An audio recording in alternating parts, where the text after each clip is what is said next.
Salzman, Here. Novick, Here. Prince, Here. Hales, Fish. Here. Welcome, everybody. Mayor Hales, I believe, is in Washington, D.C. and sends his regrets. We welcome our friend and colleague Dan Salzman back, and he has been in our hearts and our prayers. Today is a big day in our region. The Environmental Protection Agency will finally release a proposed plan for the cleanup of the Portland Harbor. And the Court of Appeals this morning issued a decision upholding the constitutionality of the arts tax. With that, I'm going to read some opening comments about decorum at these meetings. The purpose of council meetings is the orderly consideration of the public's business. Preservation of order and decorum is necessary for due consideration of matters before council. The public is, as always, welcome to attend council meetings. During the meetings, there will be time-limited opportunities for public comment on various agenda items. Although citizens can sign up for communications, public testimony on a council item must address the matter being considered, or you will be ruled out of order. Please state your name for the record, and we do not need your address. If you are a lobbyist, please disclose that information at the start of your testimony. If you are here representing an organization, I ask that you please disclose that as well. Unless otherwise informed, each community member today will have 2 minutes to speak in front of the council. At 1 minute and 30 seconds, you'll hear a beep and a light will flash on the box before you. At 2 minutes, you'll hear 4 beeps and the lights will flash, and you'll be asked to stop so the next person will have a chance to be heard. We have a very, very packed agenda today and some important budget items this afternoon. And so I'm going to ask everybody to please respect the time limits, not just for testimony, but we will strictly observe the amount of time set aside for each item on the agenda. Please give handouts to the council clerk, Carla, and she will distribute them to council members. And remember, again, please only testify to the matter at hand. Council rules of procedure seek to preserve the public order and to ensure that council's deliberations proceed efficiently and that all who want to participate get to be heard. Conduct that disrupts the meeting, for example, shouting during testimony or interrupting testimony or interrupting council deliberations, will not and cannot be allowed. We ask that you show your support or displeasure with your hands, i.e. waving your thumbs up or thumbs down. And this is an official warning that anyone who disrupts this proceeding may be escorted from council chambers and excluded from City Hall. Lastly, if needed, council will be taking a break at either 12 or 12:30, depending on our schedule. And I will be announcing when that will occur and when we reconvene. Before we turn to council communications, we have a proclamation, and it is my pleasure to recognize Commissioner Fritz, who will be reading a proclamation for the Portland Pickles baseball team this morning at council. Commissioner Fritz. Thank you, President Fish. Proclamation reads, whereas professional baseball has a long history in Portland dating back to the 1880s, and whereas the departure of the AAA Portland Beavers in 2010, since then Portland has been without a professional team to root for, and whereas in March 2015 it was announced that baseball was coming back to Portland with the creation of the Portland Pickles, a Great West League team. And whereas the Great West League is one of the premier summer collegiate woodbat leagues in North America, providing a professional minor league-like atmosphere for top college players seeking professional baseball careers. And whereas the Portland Pickles will play, which is very difficult to stop giggling, you're not helping. Whereas the Portland Pickles will play at Portland Parks and Recreation's newly refurbished Walker Stadium at Lentz Park. And whereas the city of Portland is excited that baseball is back in Portland and encourages all Portlanders to get out and play ball or enjoy watching a game.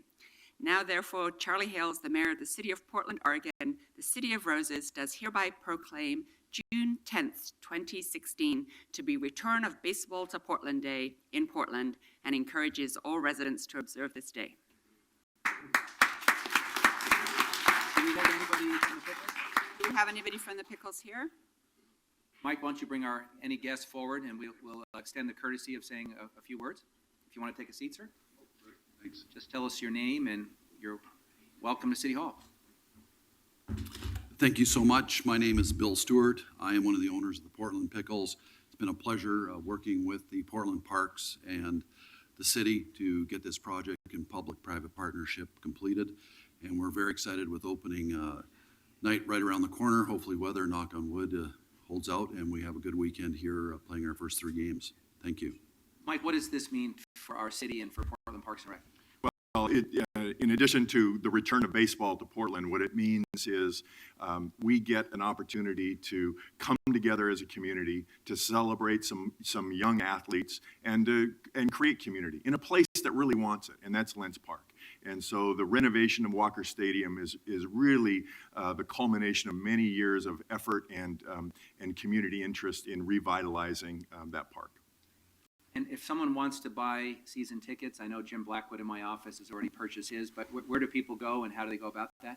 There are a couple places. You can go to our website to buy individual game tickets, which is www.portlandpicklesbaseball.com. They can come by the office at Lentz Park at Walker Stadium, or they can call us at 503-775-3080. I think I've covered all the bases there. And when Commissioner Fritz throws out the first ball, will that go into Cooperstown or to the city's archives? The mayor is going to throw it out. But the mayor's going to throw it out, and I understand Amanda Fritz, Commissioner Fritz, is going to actually say a couple words, and we're Well, getting perhaps everything both organized. of them could throw out the first pitch.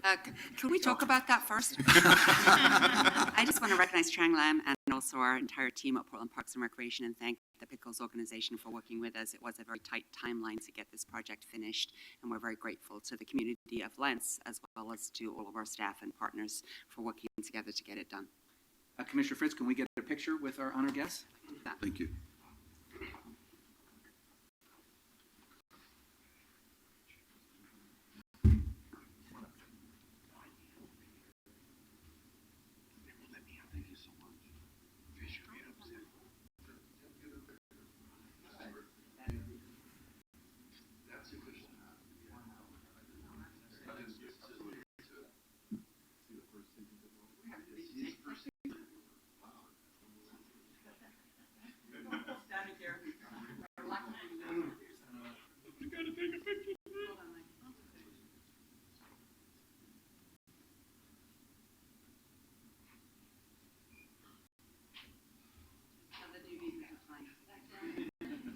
No scarf involved today.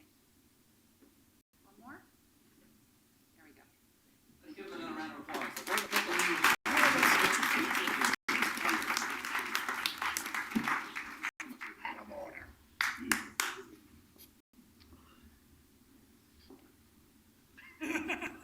Okay, so now we're going to move to council communications. Everybody who is called will have 2 minutes to speak on the topic of their choice. Carla, would you please read the first item?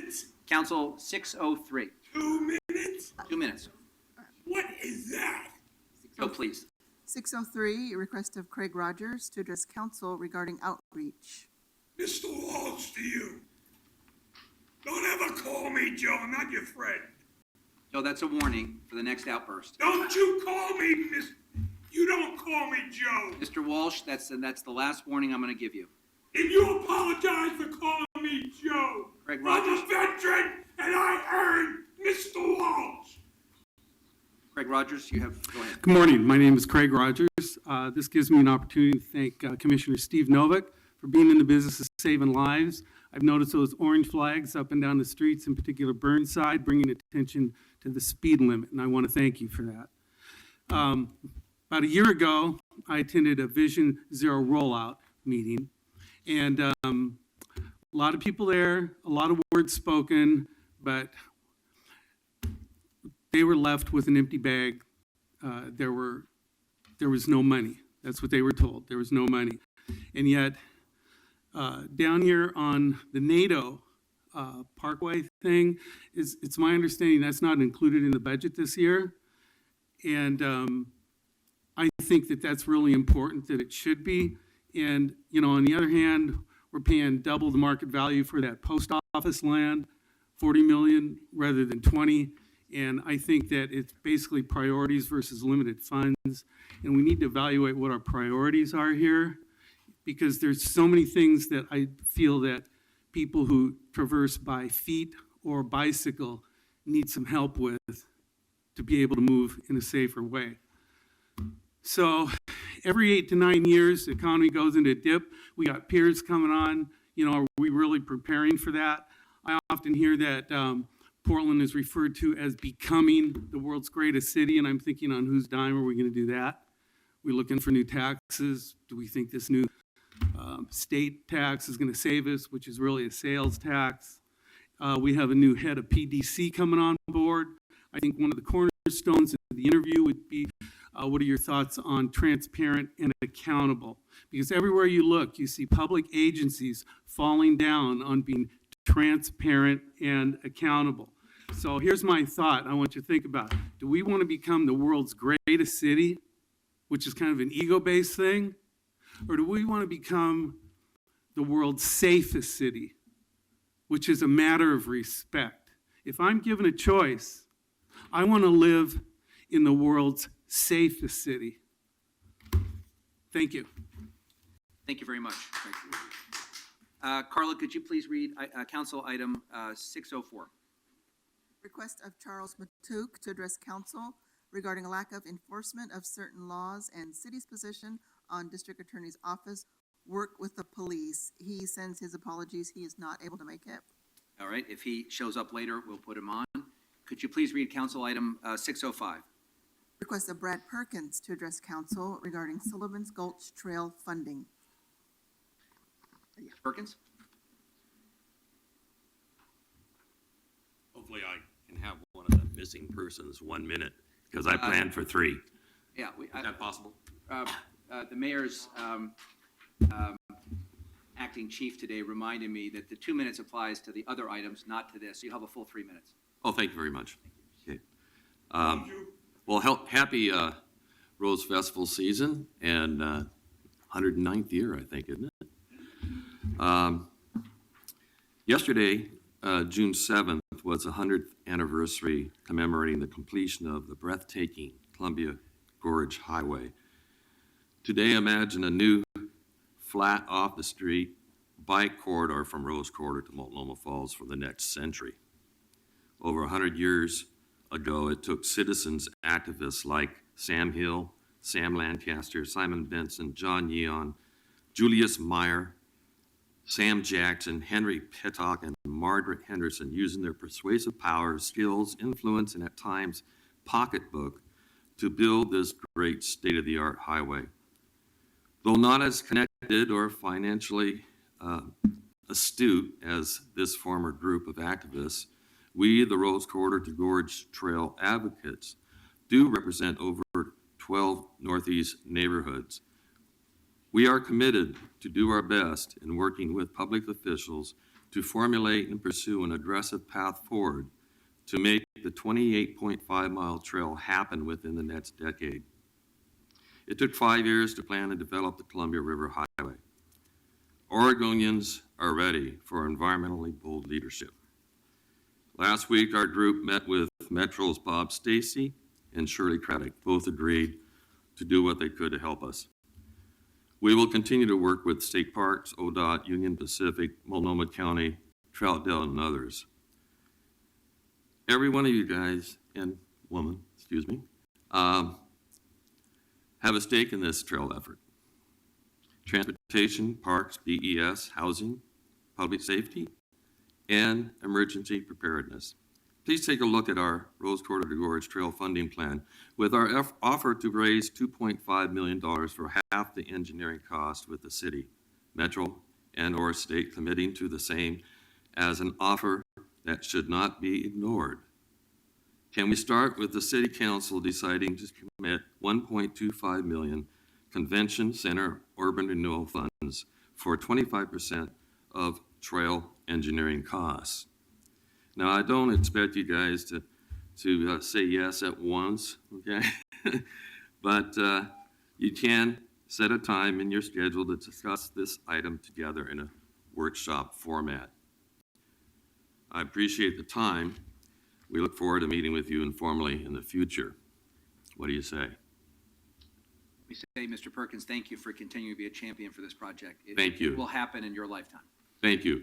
No, I want to say next decade. I hope my life is longer than that. But no, I mean, if I can get some sort of response, I mean, I'll give you 3 minutes. Thank you. In regards to a schedule, can we have some sort of a response to that? You know, I've been seeking it for quite a while, especially from Steve Novick's office, but yet. So you get to, We- you get to say whatever you want during the public session, and my Uh-huh. colleagues will respond accordingly. So thank you. Okay, great. Thank you, sir. I appreciate it. I look forward to hearing from you. Carla, could you please read council communication item number 606? Request of Shedrick J. Wilkins to address council regarding Linus Pauling versus Robert Noyce controversy. Good morning. I'm Mr. Shedrick. What I'm trying to talk about is the need for community colleges. Linus Pauling won 2 unshared Nobel Prizes, one for chemistry, one for peace. He was born in Portland, Oregon. His father died when he was 10 of alcoholism. He worked his way as a waiter through Oregon State College, was not a university at the time. And he went down to UCLA at Los Angeles and studied the X-rays with crystals and determined the length and the angle of the chemical bond, which is what a molecule looks like instead of just CH4, which is natural gas. He won 2 Nobel Prizes and then a peace one in 1962 and the chemistry Nobel Prize in 1958. He was a very flexible person. I'm saying he worked his way through college as a waiter. Compare that to Robert Noyce, who basically was a straight shooter. I mean, he had a PhD in physics and electrical engineering at the age of 25. And he was one of the founders of Intel. Robert Noyce did not win any Nobel Prizes. So I like the fact that Pauling represents the best in Oregon, a person who looks at a lot of things differently and not necessarily a product of any kind of system. I am pushing community colleges. I want them to be free in Oregon. And also, I do anticipate that the state corporate tax will not pass, and there will be cuts in education. I would prefer that they cut what I call hard sports. That means football and baseball. These actually raise I've looked at the numbers, there's significant, like 1/4 of the school budget for the Oregon Public Schools is school insurance. President Obama had a forum at the White House in which 2 years ago where 10 people in the crowd, it was about school sports, had their neck snapped from playing football from the waist down, permanently crippled from this sport. Baseball is pretty rough. The ball goes very fast. I'm only saying these are unsafe sports in schools. I'm not against private people playing private football or baseball. I think basketball is a fairly good indoor sport, volleyball, and this is what I call the Wilkins plan for the problem we're going to face when the school budget is cut. And I like community colleges, and I think we should get rid of hard sports in the public schools because they just damage students that's played outdoors in the rain and things like that. It's just my plan or the way I want to see education done the most effective way. Mr. Wilkins, thank you for your testimony. Carla, could you please read council item 607? Request of Alexander Crocus to address council regarding eliminate the use of the herbicide glyphosate in Portland parks. Mr. Crocus, welcome. Thank you for hearing me. Thank you, council. Glyphosate is a non-selective systemic herbicide.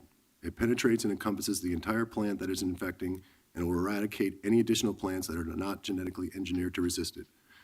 Glyphosate's chemical effect is primarily to block enzymes that plants necessitate to exist and also reduces the production of amino acids and vital proteins. Glyphosate was patented by the Monsanto Company under the trade name Roundup in 1973. There are currently over 750 products containing glyphosate for sale in the United States. In 1985, acting out of the scientific discoveries of tumor foundations on mice, the EPA originally classified glyphosate as possibly carcinogenic to humans, placing this chemical into Group C. 6 years later, the EPA oddly decided to alter the classification of glyphosate by moving it to Group E, declaring that it is non-carcinogenic to humans. 5 years later, in 1996, GMO-resistant crops were introduced extensively into the U.S. agricultural sector by the Monsanto Company. Today, the EPA allows 50 times more glyphosate for agricultural use than in 1996. Glyphosate has the highest global production of all herbicides, and the U.S. consumes 25% of the world's supply of glyphosate, despite possessing less than 5% of the world's population. The agricultural use of this product has increased exponentially alongside the introduction of genetically modified crops, which are scientifically formulated to resist the negative effects of this man-made organic toxin. An astounding 50% of American farmlands now contain weeds that actually have become resistant to glyphosate. The presence of glyphosate has been detected in air, groundwater, also in food, including non-GMO crops all across the globe. The USDA analyzed glyphosate residues in U.S. soy in 2011 and surprisingly discovered that 90% of the samples provided tested positive for glyphosate and 96% tested positive for AMPA, which is a byproduct of glyphosate breakdown that is equally as toxic.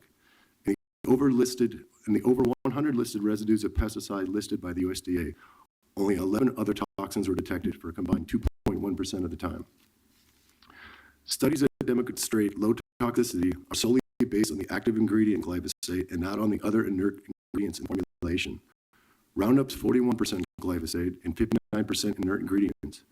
These adjuvant mixtures, which are considered inert by the manufacturer and are protected under proprietary laws as trade secrets, have been scientifically confirmed to amplify up to 1,000 times the toxicity of their active principles in 100% of the cases where they're indicated to be present by the manufacturer. All glyphosate formulations are far more toxic than tested when isolation and possess the ability to penetrate all 3 human cell lines more significantly. Residues of glyphosate are found in a majority of foods contained in the Western diet.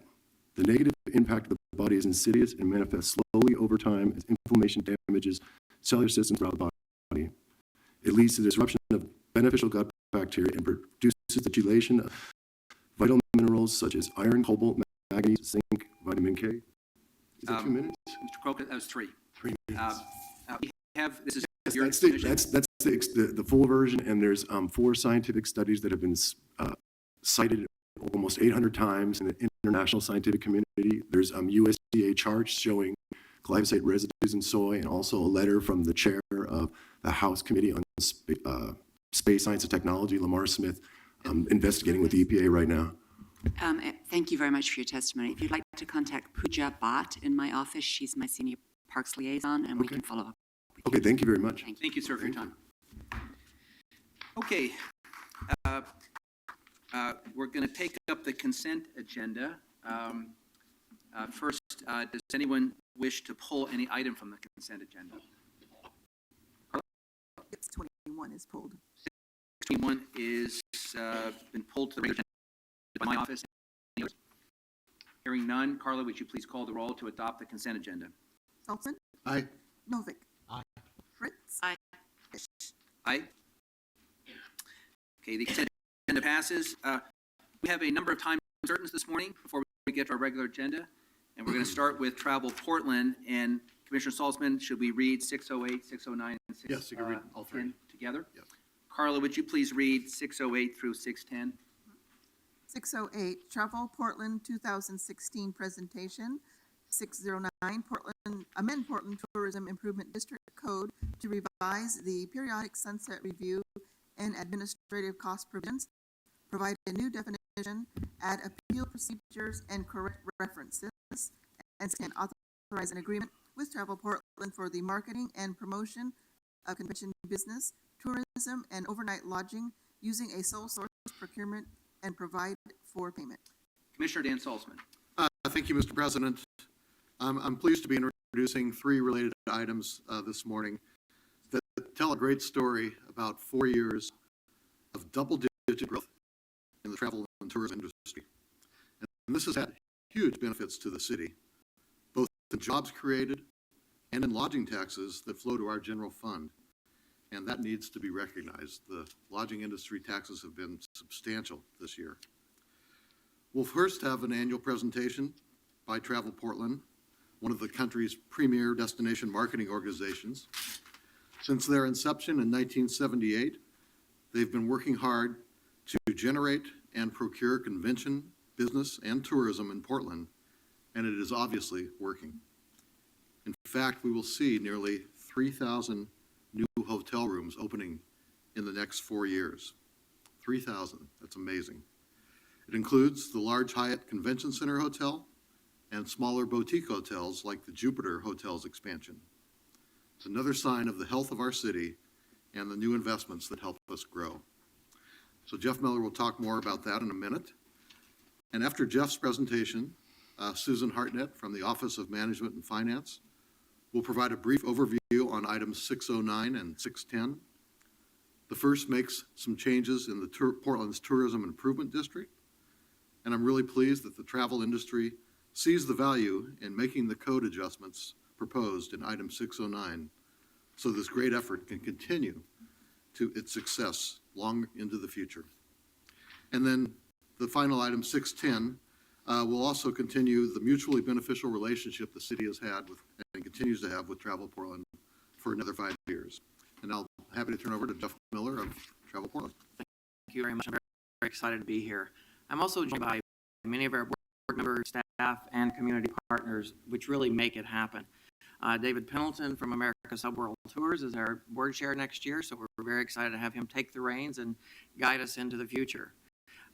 Our hotel community came forward, asked for the TID. With your permission, you passed it. And as they look to the future and these 3,000 new hotel rooms, they're looking for that stability of funding. So that request is from the hotel community. So we're very excited about that. I'll jump right into this. Direct spending. This is from Dean Runyon, who does the 3-county region. $4.9 billion in spending, which is a 21% increase from 2010. Incredibly strong numbers, and that's spending in businesses. We've had an increase of over 6,000 jobs since 2010. Pretty phenomenal. And so many of those jobs are from entrepreneurs that create their business and hire people. At our awards breakfast, we had Emma McElroy from Wild Fang, who has 2 stores in town and a very strong online presence. And she tells us that her downtown store is 50% out of towners. So we know that those visitors do spend money when they're here. We had over 8.9 million overnight visitors, which is up from 7.5 million in 2010. Again, a new record, and one of the reasons so many hotels are being built. When the Tourism Improvement District was being considered, the hotels said to us, we need help in the winter months when it's rainy and cold. And that's exactly what we've done with the Portland is Happening Now campaign. January through March this year, we had 5% more rooms and 9% more revenue in those winter months, which is really when the opportunity is there. Last year, 4.7% more rooms, and the ADR, the average daily rate, went up 11.3%, which is phenomenal. This year, the campaign was all about zines, which speaks to the maker's culture, and I have a packet of 30 zines for each of you for your offices. They are by local artists, local makers, and it really speaks to the sort of the ethos of Portland and what makes it special. We were really excited to have people come forward and help us do these.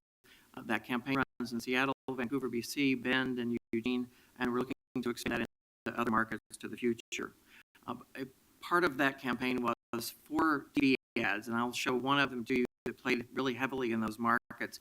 And I think you'll recognize the Naked Bike Rider first off. It is animated, so it's okay.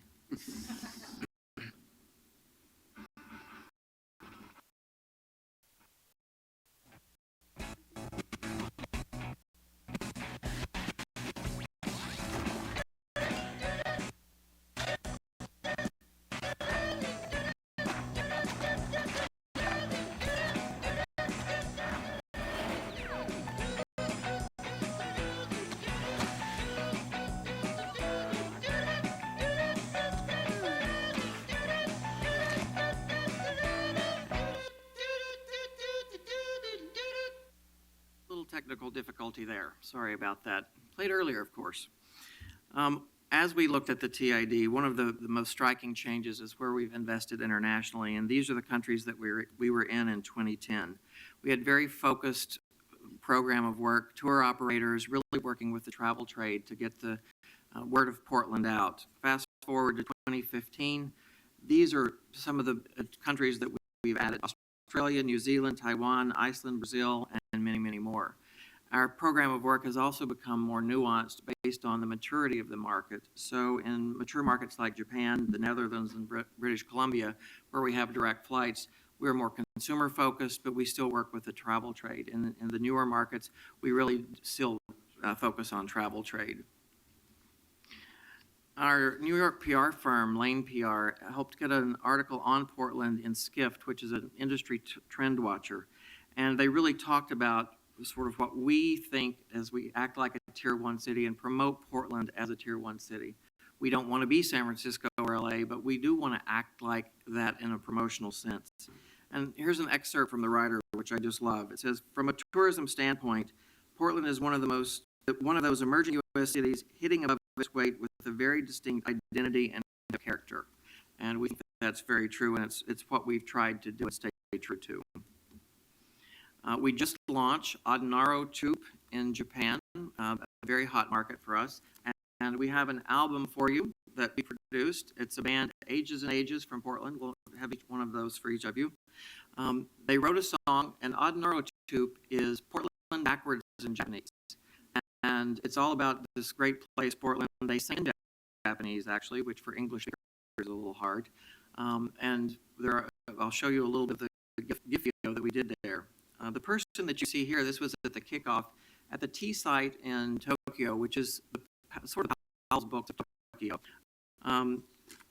Arturo Kobayashi it was a student at Oregon State University. He is now Nagoya's #1 FM drive time DJ, so a big influencer for us. He started a farmer's market called Portland Living in Nagoya too. So all things Portland are very hot in Japan right now. He's a major influencer for us and has been playing the song on his drive time radio, as well as it being played in Tokyo. So we're excited about that. This is some of the folks that came to the launch, and this is some of the product that is featured in Japan of Portland makers. We happened to be there at the same time that the PDC was there with their PDX pop-up, so we joined them. And while they talk about the goods and services, we talk about the lifestyle of Portland, and we're really excited about that. A Gifio was created, and it's a series of animations which is very big in Japan, and we hope it goes viral. We've had 9,500 visits to the website, and over 2,000 people can take your face and put it into the Gifio and share it on social media. We have over 2,000 people that have done that. I will hope this plays a little better than the last one.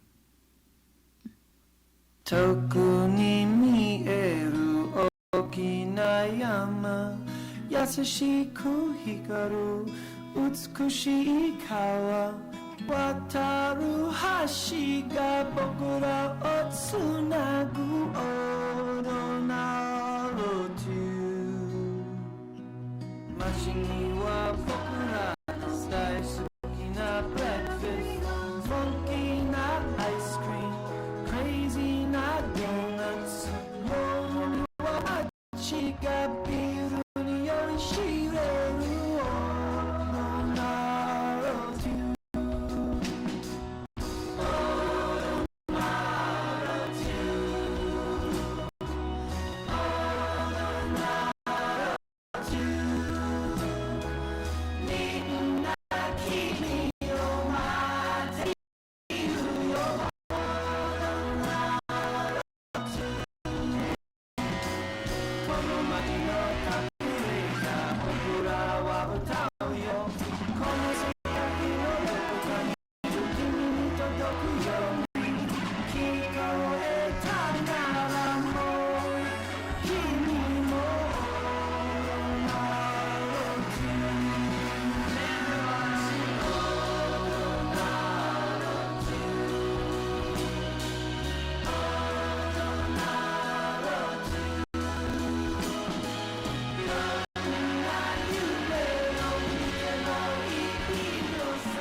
keeping it weird.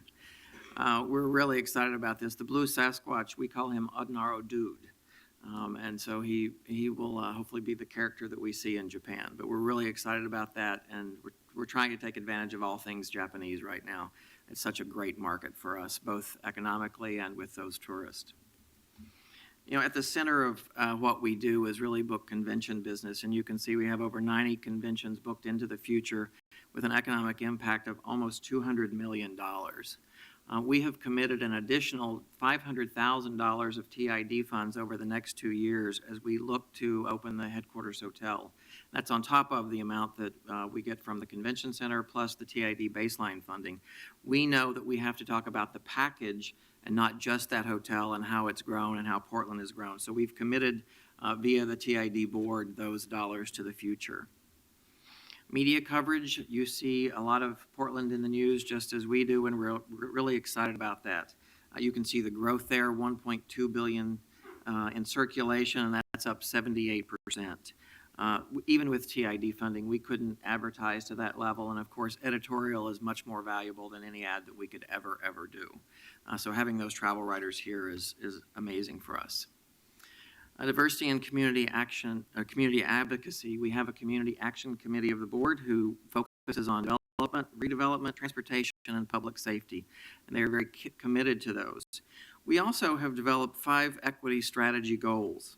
The first is marketing in a culturally responsive manner.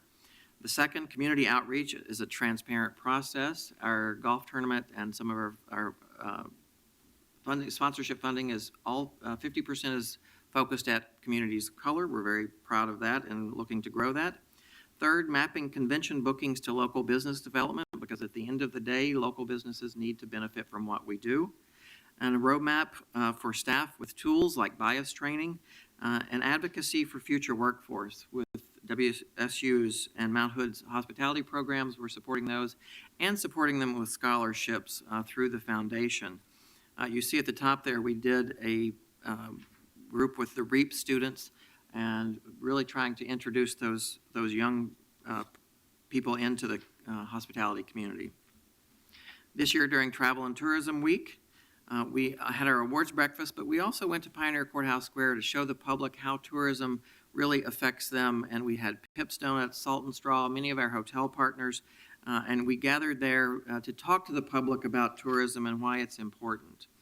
We also included many nonprofit partners. The Oregon Food Bank benefits from Dining Month Portland. Children's Book Bank and Transition Projects are organizations that we support with time and financial assistance also. And how to get to those healthy hotels. These are Central City numbers. You can see the occupancy has gone up dramatically and the average daily rate at the same time. So much of that increase in occupancy has happened during the winter months when we had the ability to grow. Summer was full at 90%, has been full at 95%, so there's not much room there to add more folks, but we certainly can add average daily rate.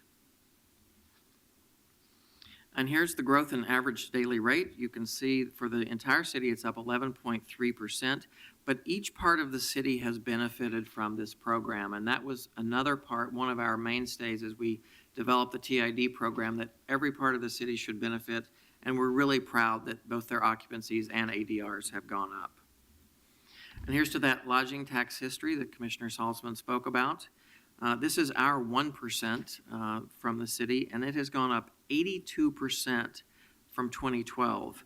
Very, very dramatic increase, and that is a product of very healthy hotels. The TID board takes great pride in guiding us on how we spend those funds to make sure that not only are we filling those hotels, but we're filling the tax coffers at the same time. You know that on July 1st, the lodging tax will go up 0.8%. That amount will go to Travel Oregon. That puts Portland's taxes and fees at 15.3%. We did work very closely with the city, the county, and Metro and the legislature, and that will come down down to only a 0.5% increase in 2020. And that gives us as a community to talk about how could we come forward and talk about funding our venues with perhaps an increase in our lodging tax locally where we can have that control, which we think is very, very important. And we're very committed to the venues, Expo, Veterans Memorial Coliseum, and others. And this is what the hotel pipeline looks like into the future. And you'll see, you've probably seen many of these in the news, and some of these won't open. Some of these dates are tentative dates, but we know there are others in the pipeline. It's a huge number of new hotels. And how we look at it at Travel Portland is that each of those hotels, like the Hyatt, has 600 rooms, but it's open 365 days a year. So when you look out to 2020 and those 2,800 rooms, we have over 1 million more hotel rooms per year that need to be filled in Portland. And that, again, is another reason that the hotel community says keep marketing, keep spending those funds significantly to help to benefit us. And this is the impact. You'll see that in the total city, it's a 21% increase, and in the central city, it's a 39% increase in number of rooms, which has never, ever happened in Portland. And so we're gearing up. We're working very closely with our hotels, the Convention Sales and Steering Committee, and certainly international tourism to make sure that those hotels stay full. And with that, I will be happy to take any questions. Thank you. I had a question. You earlier had a slide that referred to first tier or tier one cities. What's the dividing line? You know, I think most people think about the LAs, the San Franciscos, the New York as tier one cities because they have huge convention centers, massive international tourism. And while we know that we aren't that size of city, we want to really spend time thinking about how do they market both domestically and internationally, and how can we emulate some of that? And with this funding that we have, I think we've really changed the face of the way we talk about Portland and then obviously the number of people that are coming here.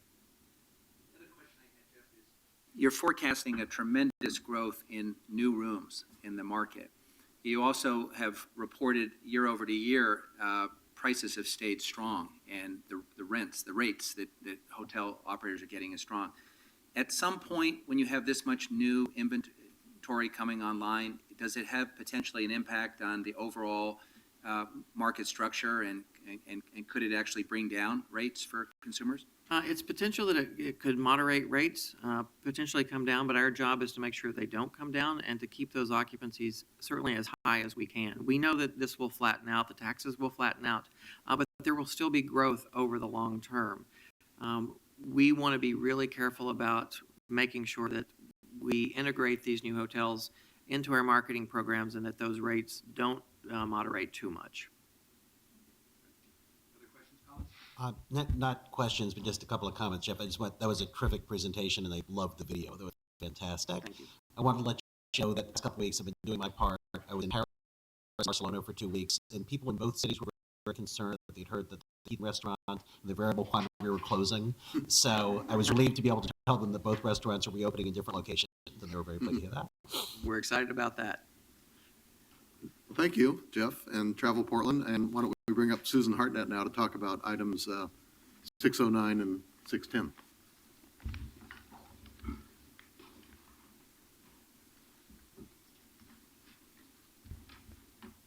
Good morning. Susan Hartnett, Office of Management and Finance. I'm going to cover both 609 and 610 in my comments, and happy to answer questions at the end.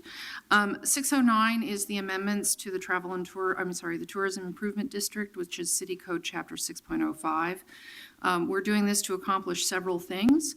Probably most significant is adjusting the date for the initial sunset review, which is a review that will occur with council involvement, currently set to occur in 2017. The amendments would move that out to 2021.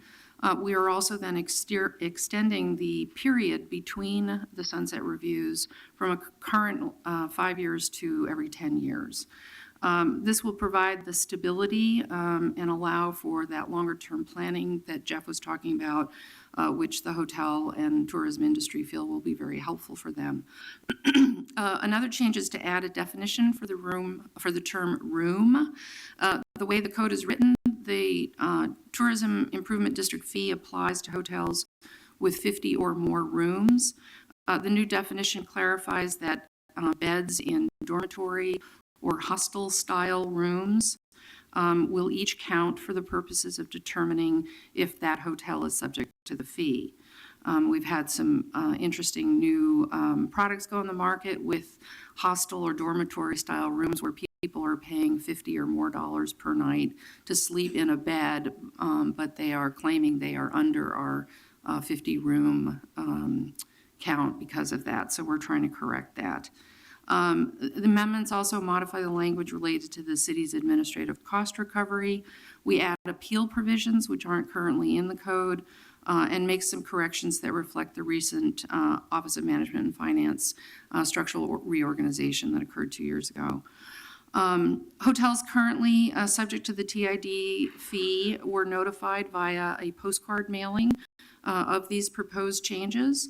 The web page that we set up and directed them to received a total of 53 external hits since it went up in mid-April. And we have received no phone calls, letters, or emails in regards to the proposals, no questions, no feedbacks. So moving to item 610. This authorizes a new 5-year agreement with Travel Portland for both the TID program services as well as the programs required through the city charter specified 1% transient lodging tax. The ordinance also approves a sole source procurement for these services. Both the TID language in the city code and the charter TLT language is very specific about the characteristics of the entity that can provide these services for the city. It must be an Oregon nonprofit organized for the primary purpose of promotion, solicitation, procurement, and servicing of convention business and tourism in Portland. The entity must also do this year-round, must also manage a variety of tourism-related plans, programs, and projects, and must represent tourism-related businesses. Travel Portland is essentially the only entity that fits all of those requirements. They also have a wealth of experience in this highly specialized field, many years of demonstrative success, and also enjoys strong support from the travel and tourism industry in Portland. We did follow the city's procedures for sole source procurement, and the Chief Procurement Officer has approved it, so it's included as part of your action in this ordinance.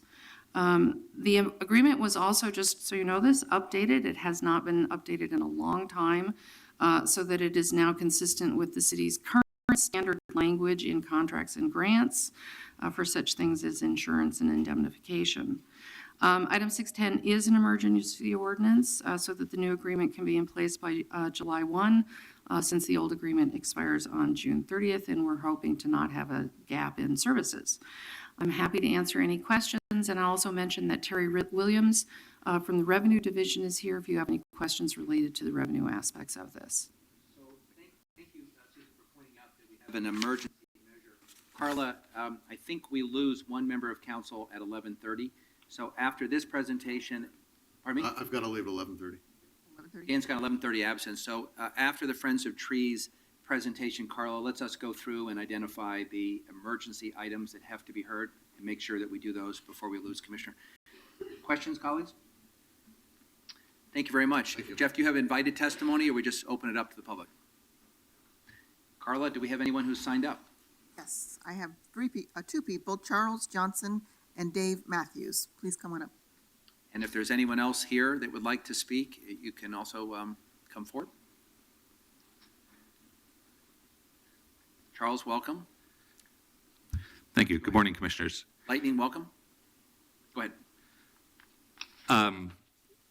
It's a joy to go in and deal with the volunteers that staff the Travel Portland area inside our soon-to-be remodeled Pioneer Square. But when we talk about this program, we have to remember that we're not really helping Portland when we put a lot of effort into treating others better than we treat ourselves. And when we talk about tourism and image, we need to make sure that in addition to funding services for visitors, we're also funding services for the most distressed people that litter our streets almost. That's not to insult them, that's to insult us for having streets where that's the only shelter we have available for our poorest and neediest citizens. So when we look at tourism-related financing, the hotel tax, we also, need to remember that we have such a severe problem of unsheltered and unassisted people that people with children are dealing heroin out of their baby carriages. So when we talk about being in a financially tight situation, we have to remember that if we're choosing to fund tourism and travel-related services and not able to get a handle on the undersupported, unsheltered people, we're probably not going to reach the objective we want to reach. Thank you. Thank you very much. Mr. Lightning, welcome. Yes, my name is Lightning. I represent Lightning Watchdog Communications, PDX. Again, I'll commend Travel Portland. A few names I didn't hear today, which I think have changed the market as we have seen happen recently. Airbnb, outstanding work. Lyft, outstanding work. Uber, outstanding work. We're going to continue to see record numbers because of these three companies. And we need to understand that we need to utilize them for our benefits pertaining to the tourism industry. I would like to see more talks with Airbnb, Lyft, and Uber on working with us to advertise on an international basis. Anybody that gets into an Uber ride, we want to have them also notify the people of how great it is to go to Portland, Oregon also. We want to have an understanding that they have the abilities right now to basically bring us more tourism business in the next few years than we've ever seen. Again, I want to see more advertising money going to Uber, Lyft, and also Airbnb for their outstanding work, which a lot of critics out there thought that we would not see this type of revenue. I predicted this revenue 3 years ago. Again, outstanding work, Travel Portland, Airbnb, Lyft, and Uber. Thank you. Thank you very much. Does anyone else wish to be heard on any of these three items? Dan, final word on the presentation, and then we'll go to the ordinance. Yeah, we only need to vote on the emergency ordinance, but I do want to just thank Travel Portland and all their supporters for such an outstanding job. It's really a great organization. I'm privileged to be able to serve on their board and to really learn in depth how hard they work to obtain convention and tourism business for our city and indeed for our metropolitan area and for our state. What they do here benefits the entire state of Oregon, so great job. Commissioner Saltzman is the council liaison to Travel Portland, so Dan, thank you for your leadership. And Jeff, I was at a local bookstore recently on Alberta Street, and one of the hottest selling books they had was the Japanese version, in Japanese, of the Portland Travel Guide. And it's a beautiful book. Unfortunately, I don't read or speak Japanese, but the pictures are fantastic. And it is a point of great pride for our city that we are a hot destination for lots of Asian countries. And thank you for the great work you're doing, colleagues. So the report, we don't have to, that was a presentation. Just a presentation. 609 is an ordinance which will have a second reading next week. 610 is an emergency ordinance. Carla, would you please call the roll? Saltzman, Again, pleased to enter into a new 5-year agreement with Travel Portland. They truly are the only qualified organization to do this great work they do. Aye. Novick, Aye. Fritz. Well, thank you, everybody, for being here this morning in support and for all the great work that Travel Portland does. I'm privileged to serve on the Visitor Development Fund Board, which is the only 8 o'clock in the morning meeting I look forward to. Actually, it's the only one I go to, pretty much. And I'm always impressed with the level of detail and integrity that the staff puts into making sure that the taxpayers' monies are spent wisely in generating even more taxpayer money through this fund. So thank you. And also thanks to Susan Hartnett for all of your work on facilities in this particular project. Aye. Fish. Yes, congratulations, and thank you to the whole Travel Portland family for joining us this morning. Aye. Ordinance passes. We're going to take a 2-minute break, and we're going to then take up Friends of Trees. Then we're going to hit as many emergency ordinances and second readings as possible. Thank you all. On track.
come back to order.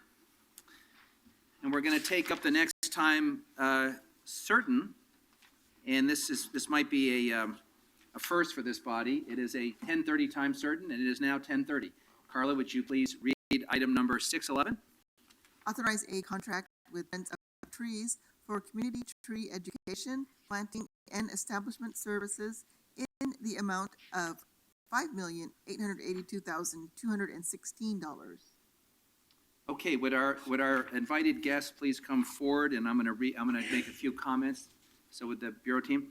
Today we are bringing a new 5-year contract with Friends of Trees to Council for review and approval. Investing in planting and establishing trees with a focus on low canopy, low income, racially diverse neighborhoods helps the city meet multiple goals.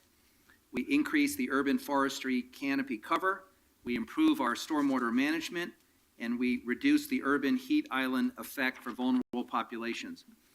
Over the past 8 years, the Environmental Services Tree Program has helped to plant more than 40,000 trees.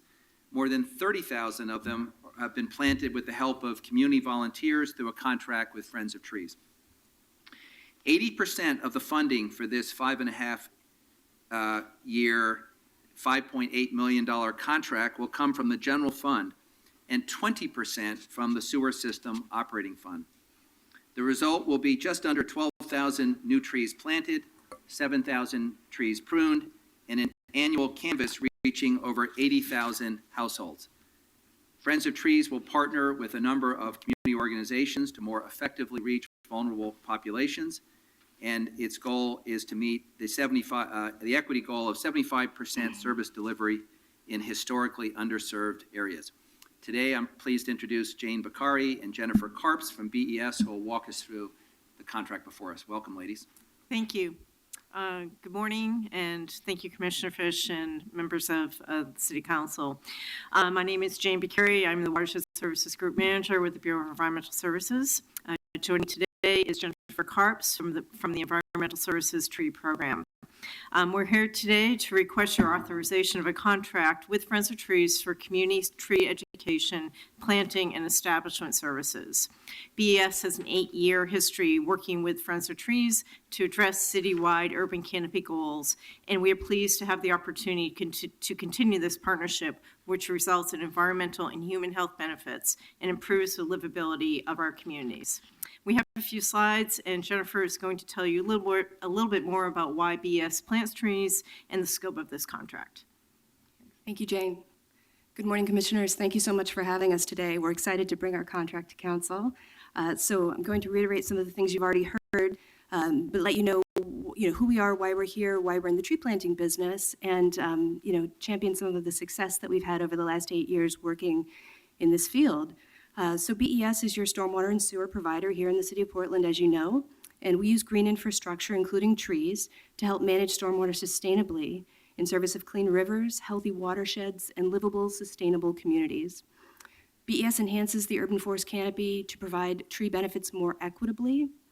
We'd like to help meet the needs of diverse and traditionally underserved communities to manage stormwater sustainably for everyone, but also to protect human health by reducing the urban heat island. Our activities, as you know, are regulated by federal, state, and local laws, and we've been in the tree planting business since about the mid-90s to help meet the regulatory requirements that we're obliged to under the Clean Water Act. We report on our accomplishments from the tree program, both the tree planting, but also the outreach and education activities for our NPDES permit. And we also, through our activities of tree planting, are meeting multiple city goals that are outlined in multiple city plans, including the Urban Forestry Management Plan, the Portland Watershed Management Plan, et cetera, up through the Portland Plan, the Comprehensive Plan, and of course, the Climate Change Plan and Preparation Strategy. Excited to say that, and this is the most current number we have, calculated very recently with a sharp pencil, we've planted 43,276 trees since we got started in fiscal year 08-09. And 75% of those trees, over 32,000, were planted under our current contract with Friends of Trees. For the upcoming contract, we did a competitive solicitation in accordance with City Code Title V, and the evaluation committee selected Friends of Trees proposal. Friends of Trees is an established and experienced nonprofit. They've been in the tree planting business in the city of Portland for 26 years. I should say they've been in the community building business through tree planting. And they build community by hosting community tree planting events. I think most of you have been to at least one of those. I know I've seen you there. And also tree care events. In the last few years, we've started to get more into the tree care business, where Friends of Trees helps residents to learn how to prune trees correctly, so they can take those skills on and prune their trees as needed, since of course they're responsible to do that for the trees on their property and also in the adjacent right-of-way. And as we've said, Friends of Trees has planted over 30,000 trees in partnership with the city over the past 8 years. The established cost is just about $5.9 million. It's a 5.5-year contract because we're getting started a little before the fiscal year so that we can fund outreach and education. And then, of course, we've got a few months after the 5th year of planting so that we can do the monitoring work and get the monitoring report so that we make sure that the investment that we've made in trees pays off. The cost estimate level of confidence rating is optimal. We've been, as we've said, working with Friends of Trees for 8 years, and they have met their targets every year and, in fact, exceeded the targets of the current contract for tree planting. And as the Commissioner mentioned, 80% is funded through the general fund, 20% through our sewer system operating fund. And just a few more items on the scope of the contract. We will plant just over 10,000 trees, and I've put a star next to that, depending on how the budget comes out. This number reflects the 5% reduction in general fund for fiscal year 17. If that reduction is reinstated, then the tree target will get to go up. We will structurally prune, as I mentioned, 7,000 trees, and hopefully incorporate more and more structural pruning as we move through so that each and every tree gets touched at least once. We have outreach and education goals in addition to planting and pruning. Of course, we need to get folks fired up about tree planting and help them to understand their responsibilities with respect to trees, help them to understand their requirements to get permits from urban forestry before they prune them, and that sort of thing. And also, I'm very excited about this contract because we intentionally drafted the RFP with an eye to equity, and we would like to very aggressively develop and strengthen relationships with communities with whom we already work, but also new communities.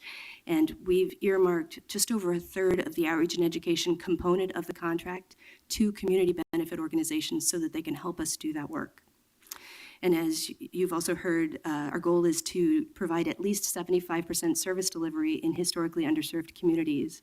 Over the past 2 years of planting, we planted trees 87% of the trees that we planted have been in low canopy, low income communities and communities of color. And we intend to continue with that work. And I'm ready for questions if you have questions for me. Thank you. Excuse me. It's such an excellent presentation. There are no questions. But that's because we're saving our questions for the invited testimony. So it is, thank you, ladies. And we have one panel that we've set up, and I'll invite our 3 speakers forward.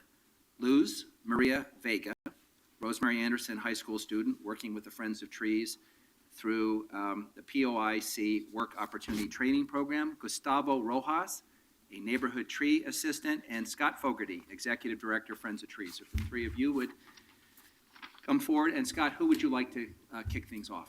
I guess I'll go ahead. Welcome. Thank you. Good morning, Commissioners. Excuse me. I want to begin by thanking you for your investment in our community, in our green infrastructure, and in our environment. It's so great that we live in a place where each one of our city council members have actually come out and planted trees with volunteers with us in their community. And I'm pretty sure this hasn't happened anywhere else, at least that I know of. This contract extends the opportunity for community members to participate in the greening of our city, our neighborhoods, by coming together for a common good and sharing that common good. We thank you and the Bureau of Environmental Services for considering this proposal. We thank the community partners for participating in the delivery of an effort to keep our city vibrant and cool, especially in this day and age. We recognize the challenges to reach our aspirational goals of equity and inclusion, of being able to provide trees for all residents, regardless of the configuration of their yards or the size of their planting strips, and preserving those trees that are planted many years ago for the benefits of us today. As our society continues to face pressure from growth, changing temperature, reduced snowpack, and water resources, we recognize that trees, especially in the urban setting, are great multitaskers, doing a variety of jobs that help us find solutions to the problems we face now and in the future. Our collective effort is about growing healthy community, and you should be commended for that. This is about growing a vibrant and diverse urban forest canopy, and you should be commended for that. This is about trees and people loving trees in Portland. And it was great to see in the previous presentation from Travel Portland that trees played a prominent role in their presentation, and I think that's just a great signal to the rest of the world that we love our trees right here in Oregon. Planners and developers used to cut down all trees in all situations. Whereas the city was once known as Stumptown, we now recognize the values trees bring, and we strive to protect them and increase their presence in our city as a whole, while striking a balance for the need to accommodate the increased population that's coming. We connect to trees in a way here in Portland that few other places can claim. That's what makes us unique in so many ways. Folks sit in trees to protect them, and children plant trees for their children to enjoy. And we don't know exactly why these connections exist. It's really unexplainable, but we do know that they exist. And it's as deep as the roots and as wide as the canopy. And your commitment to invest in healthy communities and a healthy canopy in the neediest parts of our city sends a message that you care about health, you care about our environment, you care about people, and are willing to show you care through your actions. The benefits of your actions today for the people of Portland will carry through generations and help us all live in a city that is green, livable, and healthy. We thank you for your thoughtfulness on how we're going to collectively continue to make our city grow and flourish.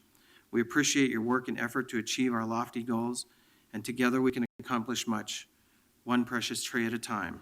So again, I thank you very much. Thank you. Shall we go to Ms. Vega? Sure. Hello. I just wanted to start off by saying I'm happy to be here and happy that to be here and share a little bit about my experience with Friends of Trees. And I wrote a little speech because if I didn't, we'd be here for hours. So here we go. My name is Luz Maria Vega, and I'm 21 years of age. I have been involved with Friends of Trees for about 3 years, although it seems like it has been longer than that. I remember always seeing Friends of Trees signs all over Portland and in my neighborhood, but never really thought about it. Until one of my high school teachers, Lee, she is here today somewhere, spoke to me about a job opportunity, and it just happened to be with Friends of Trees. PYC and Friends of Trees have a partnership training for local youth as crew leaders. I started out as an assistant crew leader, then to crew leader. To this year, I was a program assistant for the crew leader training program. As a program assistant, it was my role to make sure PYC's assistant crew leaders knew what they were doing, to making sure everyone was on task and was going to be present for work. I have several great memories from Friends of Trees, but one that tops it off would be driving through Portland and seeing Friends of Trees stickers, signs. I know, and I would say to myself, I know who planted that, because it was us. And it's even more amazing and rewarding to see that it survived. It lets me know we learned how to properly plant trees and we were able to teach it to someone else. Planting trees in our city creates a healthy and safe environment, and it also brings our community together, which I think is very, very important. Having worked for Friends of Trees created a sense of happiness for me. It allowed me to go out of my circle of friends and create great relationships with my community members. I met people I've never seen before and that lives just a few blocks away from me. One of my goals in life is to become a teacher. Several of the people that I had the opportunity to work with on planting days were teachers. What better way to learn about my future career while planting trees? I was able to talk with them and gain insight of what it's like to be a teacher. I thank Friends of Trees and the partnership with POC for allowing me to teach groups of people of all ages about how to plant trees, about trees and how to plant them.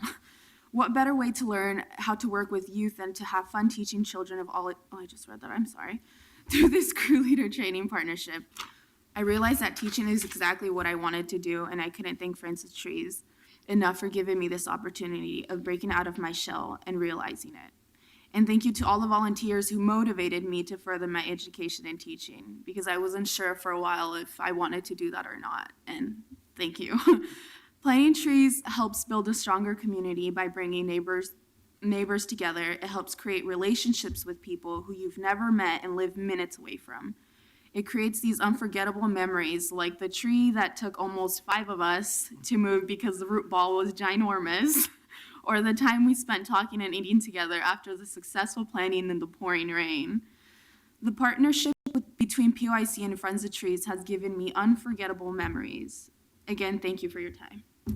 Thanks for joining us, and you have a beautiful name. It's my daughter and my mother-in-law both carry the name Maria. Mr. Rojas, welcome. Thank you. Thank you. This is a very exciting opportunity to be able to speak to the council. Very exciting. I work with Friends of Trees very happily. Been working there for 6 years. I have been working with Friends of Trees since 2010. I remember when I was being interviewed for the job, being asked why I wanted to work with them. It was a very special and interesting question for me since my previous jobs have been in government and education. Why Friends of Trees? For me, it was easy. I wanted to help save the planet. Easy enough, right? Hopefully, I will be able to pay back the damage that I have helped create. And what a better way of doing that than planting trees? But I also wonder why more people weren't as involved, especially our communities of color. It seemed that there was more interest in white communities and less when we looked at areas east of 82nd. That was troubling for me, and I wanted to see how that could be improved. I am very happy to say that those areas are beginning to get more involved. I am especially happy and proud to see the increase in participation from areas like David Douglas School District. Having worked in that district as a bilingual liaison for Latinos, Asian, and African groups, I knew that those communities often feel disengaged or not even interested in what white communities consider important. But this has gone through an amazing change in the last few years. We have seen hundreds of these kids come out to plantings, finishing up splattered with mud and huge smiles on their faces. They are also involved in saving the planet, not only by planting trees, but also by becoming more engaged in their communities. This would not have been possible without the hard work and commitment of Friends of Trees and the Bureau of Environmental Services to bring communities of all colors to participate in making our city a model for what people and trees can do to make our planet whole again. Thank you. Thank you very much. Colleagues, I have a couple questions, and then we'll see if my colleagues have questions, and then we'll take additional testimony. So the city, Scott, is, as you know, deeply committed to equity and to providing opportunity. And we got a letter, I think each of us got a letter from you updating us on your work and what Friends of Trees is doing. Could you just take a moment to tell us, in terms of your staff, in rough terms, where are you in creating opportunities for people of color, your board, and then what are your sort of goals in the years ahead in terms of partnering with community-based organizations and providing opportunity? Sure. We have made a concerted effort over the past 5-6 years, actually more, 10 years probably, to diversify our staff. We recognized early on that the areas that we were planting in were not necessarily the areas of greatest need, but were the areas where folks really wanted our presence there. Since that time, we've increased our staff minority rate to about 23%, and we're looking to increase that even more in the future. Our board right now is about 15% minority. I believe we're 60% female on our staff and 50% on our board. So that has been a major focus of our organization in the past. As this contract goes forward, we have some great aspirational goals. One of our partners is here in the audience today from Verde. We've been working very closely with them over the past 8 years, not just on this contract, but on other contracts and opportunities that we've had to include communities of color, not just on our board and staff and volunteers, but also with revenues that are going out of our door. So it is a very concerted effort that we have, and we have some high aspirations to increase those numbers. And so I look forward to working not just with the community benefit organizations that we've worked with in the past, but also expanding that out to new and creative opportunities. One of those being with Portland Parks and Recreation, where friends of mine are with One World Soccer, and which make the indestructible soccer balls, which are actually quite cool. Like an elephant can stand on it and the ball will come back. And they distribute them across the globe to communities that have been in instances of warfare or where there are refugee situations. And they had 50 extra balls left over, and they called and said, "Can you guys do something with these?" And through through SOM and the World Cup local soccer Portland Parks and Recreation group, we're donating those to that group, and we hope that will be an inroad to help continue to work with them and with ERCO on some of our recent immigrants and migrants and refugees into the community, and introduce them to what we do and hopefully have them participate in our programs. So that's just one example of how we're being creative with what we're doing and how we're being inclusive with equity and diversity in the community. Thank you very much. Colleagues, questions? Can you remind us how long Friends of Trees has been an organization? 26 years. And how long have you been partnering with Environmental Services? Ooh, that's a very good question. With this contract, 8 years, but prior to that, I know with both parks and with BES, we had a small partnership. There were a minimum amount of funds that came to Friends of Trees through that, but not until the Gray to Green initiative did we really, the city, invest and double down in their investment in our urban forest canopy and our community building opportunities. That was my recollection too. And do other jurisdictions, governments contribute to Friends of Trees in other places? We're very pleased to say that in the state of Oregon, we have contracts with at least 4 cities: Oregon City, Salem, Eugene, and Corvallis. And outside of here, we have a contract with the city of Vancouver.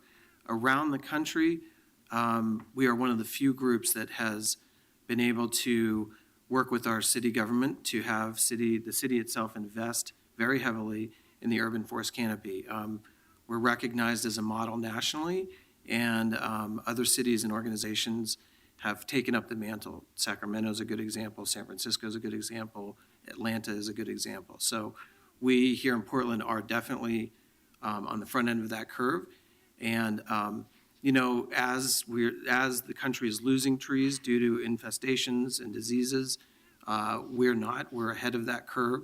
But we're seeing that those cities are looking to why we value trees so much here, and not just for the beautification values of them, but also for the health reasons and for economic reasons. A lot of cities are facing heat island effect, specifically like Chicago, for example, where lots of deaths are attributed to heat waves in the summer.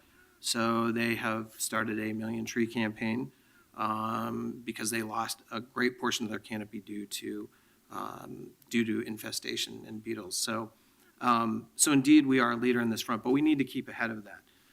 As development is happening, we're seeing more and more trees come out. We're not going to be able to replace them one-to-one entirely, but we need to strike that balance as we go forward. So indeed, the city of Portland is a leader in this field. And is it unusual for Environmental Services to be contributing to the payment rather than parks or other entities? Not necessarily. Again, this is a trend we've been seeing in the last 4 to 5 years, specifically the city of Philadelphia, which has earmarked millions of dollars of green infrastructure towards urban forest canopy, green space preservation in and around Philadelphia itself. They've won some national awards for what they've done. The head of their environmental services division has been very specific about the areas where those trees are going. Again, they're in mostly minority populated areas that have very low tree canopy cover, have very little access to parks. And so the trend, I think, that was started here, because I've been asked this question a number of times, has continued to expand around the country. Again, I think we're leaders in the way that we look at the reduced costs of, for example, stormwater collection and distribution through, instead of putting pipes in, by looking at green infrastructure. And many other jurisdictions are starting to look at this as a way to fund these kinds of campaigns in the future. They're recognizing the value that a healthy urban forest canopy brings to the environmental services, to stormwater reduction, to heat island effect reduction. I know one other city, for example, LA, where, I don't want to edit you, but we're also going to lose Dan at 11:30. so I oh, just that's wanna- right, I forgot. I want to Okay. make sure we get to a few. We get to the vote, I'm yeah. just making the Cut to the points chase. that other cities also have to comply with the Clean Water Act, have to comply with the Endangered Species Acts, and that's therefore why stormwater and sewer rates are appropriately used, even though for our ordinance here, it's 80% general fund, and 20% in other places, there's even more investment from environmental services like organizations. Yes, that's true. And I can get you a list if you'd like. I have that. It's not right here at my fingertips. You gave me plenty of information. Okay, Thank you. great. Thank you. Other questions, colleagues? Thank you all very much. Carla, how many people signed up? We have just one, Mr. Charles Johnson. All right, so thank you very much. Thank you. Thank you all. If anyone else would like to be heard, come forward. Mr. Johnson, Mr. Hippolito, welcome. Oh, sure. Alan, welcome. Welcome. Thank you.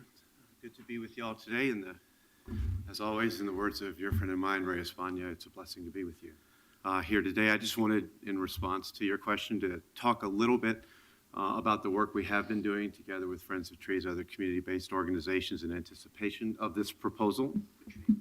Oh, sorry. My name is Alan Hippolito. I work for a nonprofit organization named Verde. We serve communities by building environmental wealth through social enterprise, outreach, and advocacy. Thank you.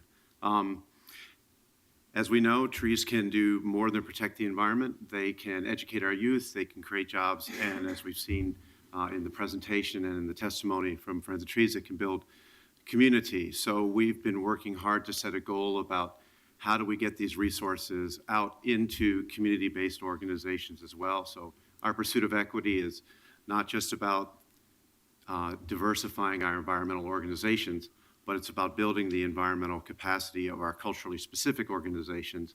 So I just wanted to share that we've worked really hard to develop some goals about getting roughly 20% of this contract value out into the pockets of low-income people and people of color, the businesses they work for or they own, or the community organizations that serve them. We've got some important work ahead, and but we have a lot of commitment from all people around the table to make that happen. So I'm excited to share that with you today, and I'm excited about this opportunity.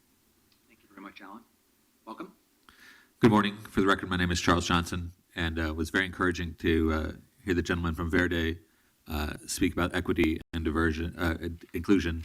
But one thing that I'm greatly concerned, when we see an almost $6 million contract around trees, I think many people in the community are concerned that Friends of Trees or Verde will, after receiving this money, be slightly discouraged from advocating against the killing of heritage trees. We know that this council has struggled with the tree ordinance, but that trees are still being killed, chopped down, so that developers can increase density in sometimes dubious ways. So I hope that you as commissioners in your conversations with the people of Friends of Trees and Verde will make clear that they're still encouraged to work with everybody who feels the need to sit in a tree, whether it's in Eastmoreland or North Portland, and to make sure that the canopy that's on private property, the canopy that's on lots that developers want to fill from edge to edge with a building by chopping down trees, that everybody who works with Friends of Trees and Verde can safely do their job and still engage in frontline activism as people do what's necessary to limit the actions of developers who are overzealous about removing the tree canopy that makes the city a place where people want to come and live. Thank you. Thank you very much. Does anyone else want to be heard? Please, ma'am. And by the way, let's acknowledge, I guess these are volunteers or staff members from Friends of Trees who joined us. Thank you for taking time out to be with us. Welcome. Hi, my name's Neva Knott, and I'm a crew leader, volunteer for Friends of Trees. I've been planning with them for about 5 years. I also have a master's in environmental studies, and I run a blog called the Ecotone Exchange, which is focused on presenting positive, positive stories about the environment. And what I want to talk about today is the aspect of tree planting plus community building that creates a situation of empowerment for people in face of climate change. In my research and in my work as an environmental journalist, I rarely find stories or situations where people feel empowered in fighting climate change. People either are choosing the head in the sand approach or leaving it up to government to find some big fix, or just denying it altogether. But what Friends of Trees does Saturday after Saturday is shows people that there are simple, common sense, everyday, hands-on solutions to fighting climate change, and that putting trees in the ground is one of the easiest ways to empower ourselves in face of this global environmental crisis. Thank you. Thank you very much. Okay, this is an emergency ordinance. Carla, would you please call the roll? Councilman? Well, it's great to continue this longstanding relationship with Friends of Trees, and they really are demonstrating how important it is to have green infrastructure in addition to pipes and pumps and all those. We need to have trees for all the benefits they provide to all of our residents. Aye. Novick? Thank you so much, and I was appreciated you referring to the fact that we are losing trees to infestation and disease around the country, and that unfortunately is going to accelerate as a result of climate change. So it's all the more important that we double our efforts to plant trees that can survive, both to maintain the canopy, partly as a way of addressing climate change, as you said. Thank you so much. Aye. Fritz? Well, thank you very much for the presentation, for all of the good work that's been done, and for the partnership with Friends of Trees. I hope that we can soon come to agreement with Environmental Services and Development Services, Parks, Transportation, the Mayor's Bureau of Planning to look at updates to the tree code and a package of amendments that we could do. And the one that struck me during the presentation was that if we've trained volunteers to be able to prune trees, perhaps those volunteers could be signed off so that they wouldn't need a permit every time they go out and do that. That's just one of the examples of some common sense things that I think we could do to improve the tree code, and I hope we're going to be able to get to that project in the next fiscal year. Thank you so much for all of your work. Aye. I want to thank Jane Bakary and Jennifer Karps from BES. I want to thank our good friend Scott Fogarty, the leader of Friends of Trees, and Mr. Rojas and Ms. Vega for taking time to join us. I want to thank the volunteers and staff of Friends of Trees who are here today. And as my colleagues have said, this is a wonderful relationship that does very important work in our community. And I deeply appreciate the engagement with the community to make sure that we're sharing the extended benefits of this contract with everybody. And we look forward to seeing your good work over the years. Aye. Okay. We have a lot to cover in the regular agenda, and we're going to lose the sufficient number to do emergencies. Let me just ask, we've pulled one item off the consent, and is Barb Atkins here? Okay. Carla, could you read item 621? We'll finish up the consent agenda. Then we're going to go through second readings and the emergency items before we lose Dan at 11:30. 621, authorize a contract with GSI Water Solutions, Inc. for as-needed services to support implementation of the Water Pollution Control Facility and National Pollutant Discharge Elimination System municipal separate storm sewer discharge permits in the amount of $500,000. Colleagues, this was inadvertently placed on the consent agenda, pulled by the Bureau to the regular agenda. The city has a stormwater permit that requires us to protect water quality in rivers and streams, and a permit that regulates sumps that manage stormwater runoff in a way that protects groundwater. This ordinance will provide professional services as needed to help environmental services comply with the requirements of the two permits. And here is Barb Atkins from BES to give us a very brief overview. Barb, welcome. Thank you, Commissioner Fish and the council for having me. To reiterate what Commissioner Fish said, this is city holds two stormwater permits for stormwater discharges to both surface waters and groundwaters. And and to comply with other state and federal regulations. And this contract specifically assists BES, who is responsible for the citywide compliance of both permits, to meet all the requirements within both those permits. It's an on-call contract. No, it's an on-call contract that is on a task-based system. And we have been using GSI for the last 8 years. They have been the successful bidder in the last 2 contracts. They've professionally and successfully performed well in both contracts. And they help us with things such as annual reporting and assisting with strategic planning and identifying the regulatory issues and how best to address those. And this time it's particularly important because we've had a complete turnover in staff in one of the programs. It is a $500,000 contract over 3 years. And recently, the most recent 3-year contract, we spent about $300,000 of that. So I can take any questions if you Thank you. And the reason we moved it to the regular is because it met the $500,000 threshold, not because it was a controversial item.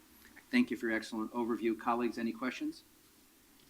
Carla, has anyone signed up to testify on item number 621? This was pulled. We don't have sign-up sheets. Does anyone wish to testify on this matter? Then we're going to a vote. Carla, please call the roll. Saltzman? Aye. Novick? Aye. Fritz? Thank you for all your work and attention to detail. Aye. Fish? Nice job. Aye. So colleagues, can I get some help in how we're going to handle the remaining 20 minutes? Obviously, whatever emergency items we don't get to will either be continued to next week or heard this afternoon. The problem this afternoon is we have an hour to do a hearing followed by a scheduled hearing before the tax supervising district, and that's at 3, so we don't have the luxury of continuing council beyond 3. I can go through the regular order, or I can jump to some second readings and or emergency items to make sure they're heard.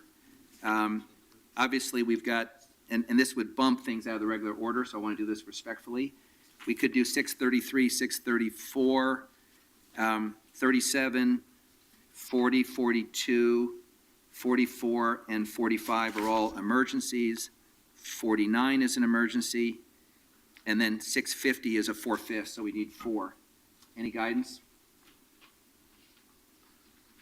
I would suggest we work through do the second readings and the emergencies in order. Any objection? All right, let's do that. So Carla, thank you, Commissioner Fritz. 631 would be the first. So if we reading. could, we have a second reading on 631. Carla, would you please call the roll? That is actually adding a emergency clause to that. Okay? You got the language from So, the mayor's office? There's an amendment to add an emergency clause. Do I have a second? Second. Could we have a vote on that? I'm sorry, I should read the title. 631, adopt administrative rules for Chapter 23.10, removing barriers to employment, and authorize the city attorney to enter into an intergovernmental agreement with the Bureau of Labor and Industry at an amount not to exceed $25,000. And colleagues, the council declares an emergency because the public welfare would be harmed if the administrative rules and intergovernmental agreement are not in place when enforcement of Chapter 23.10 commences on July 1st, 2016. And that's the purpose of this emergency clause. Could you please call the roll? Saltzman? Aye. Novick? Aye. Fritz? Aye. Fish? Aye. Emergency clause passes. Carla, would you please? Could I just clarify for Commissioner Novick, were you comfortable with the amendments that were made last week? Yes. Thank you. Thank you for that. Carla, would you please call the roll on 631 as amended? Saltzman? Aye. Novick? Aye. Fritz? Thanks to Rachel Wiggins and the MOS staff for their great work on this. Aye. Fish? Yes, I thank the city attorney's office and Rachel and the whole team. This is good work, and I'm pleased to support it. Aye. Okay. Do we have folks here for 633 and 634? There's another second reading, sir, in 632. 632. I'm sorry? Commissioner Fritz is intent on making me look good today by being my helper. So could you please read 632, Carla? Amend the Central City Plan District to increase the maximum height limit on Block 8, Portland Addition, and support construction of a replacement Multnomah County Central Courthouse. Roll call only. Saltzman, Aye. Novick, Aye. Fritz. Aye. Fish. Beautiful design for a much-needed building. Aye. Matter passes.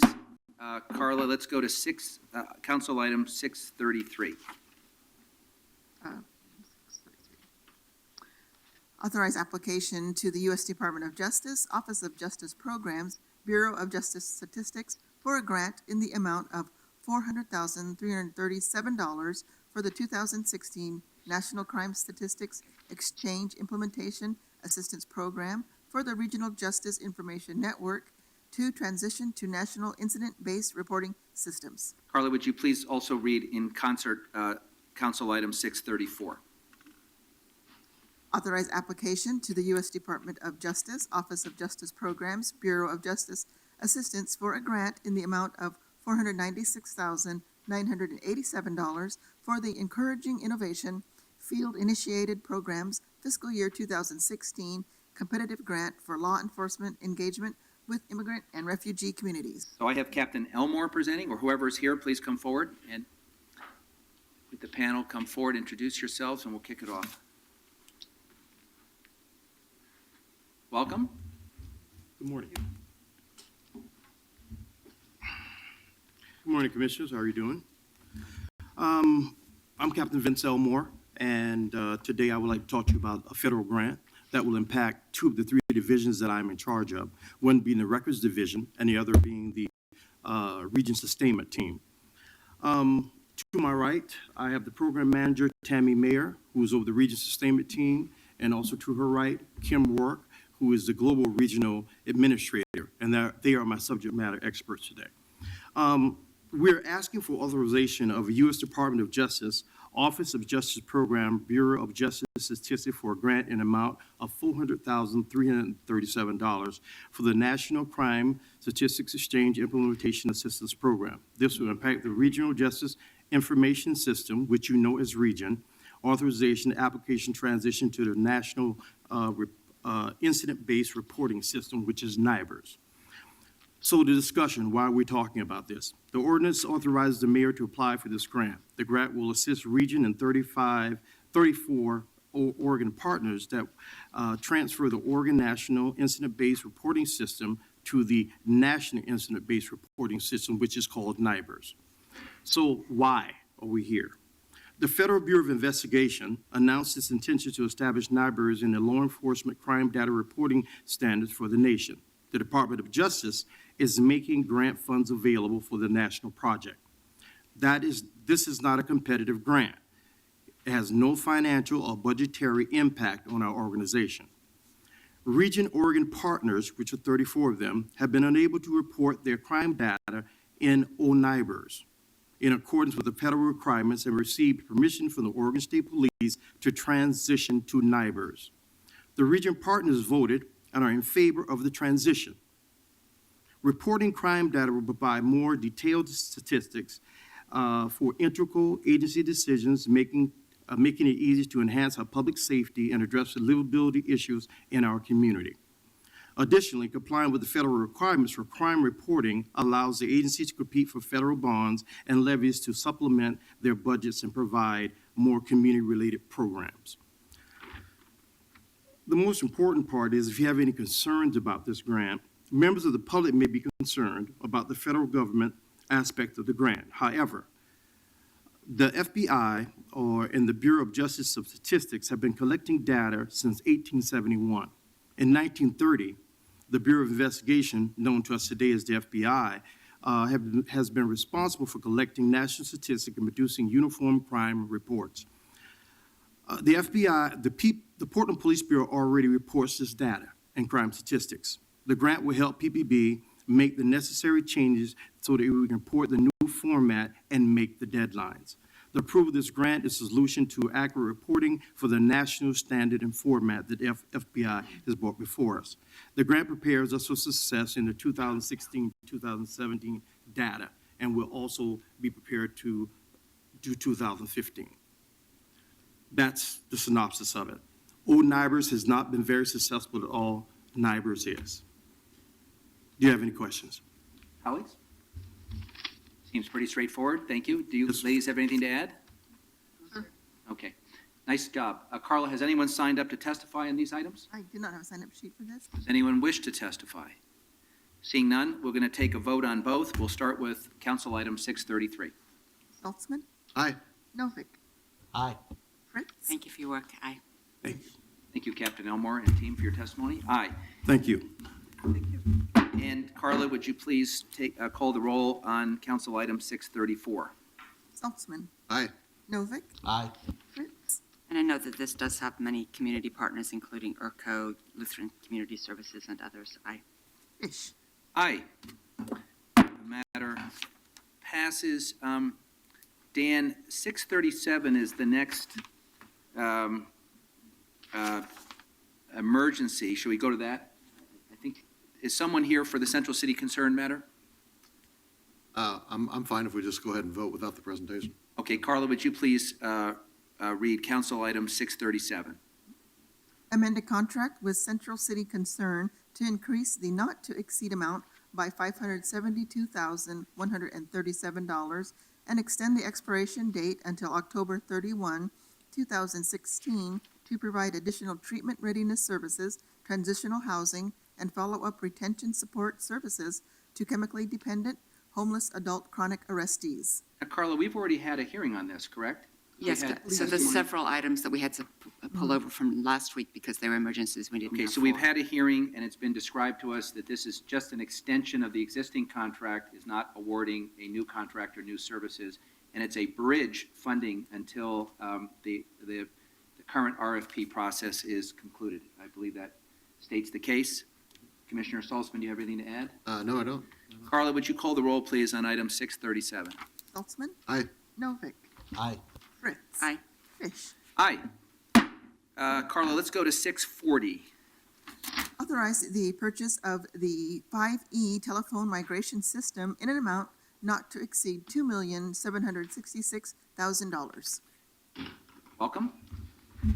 Morning, Commissioners. Jeff Baer, Bureau of Technology Services.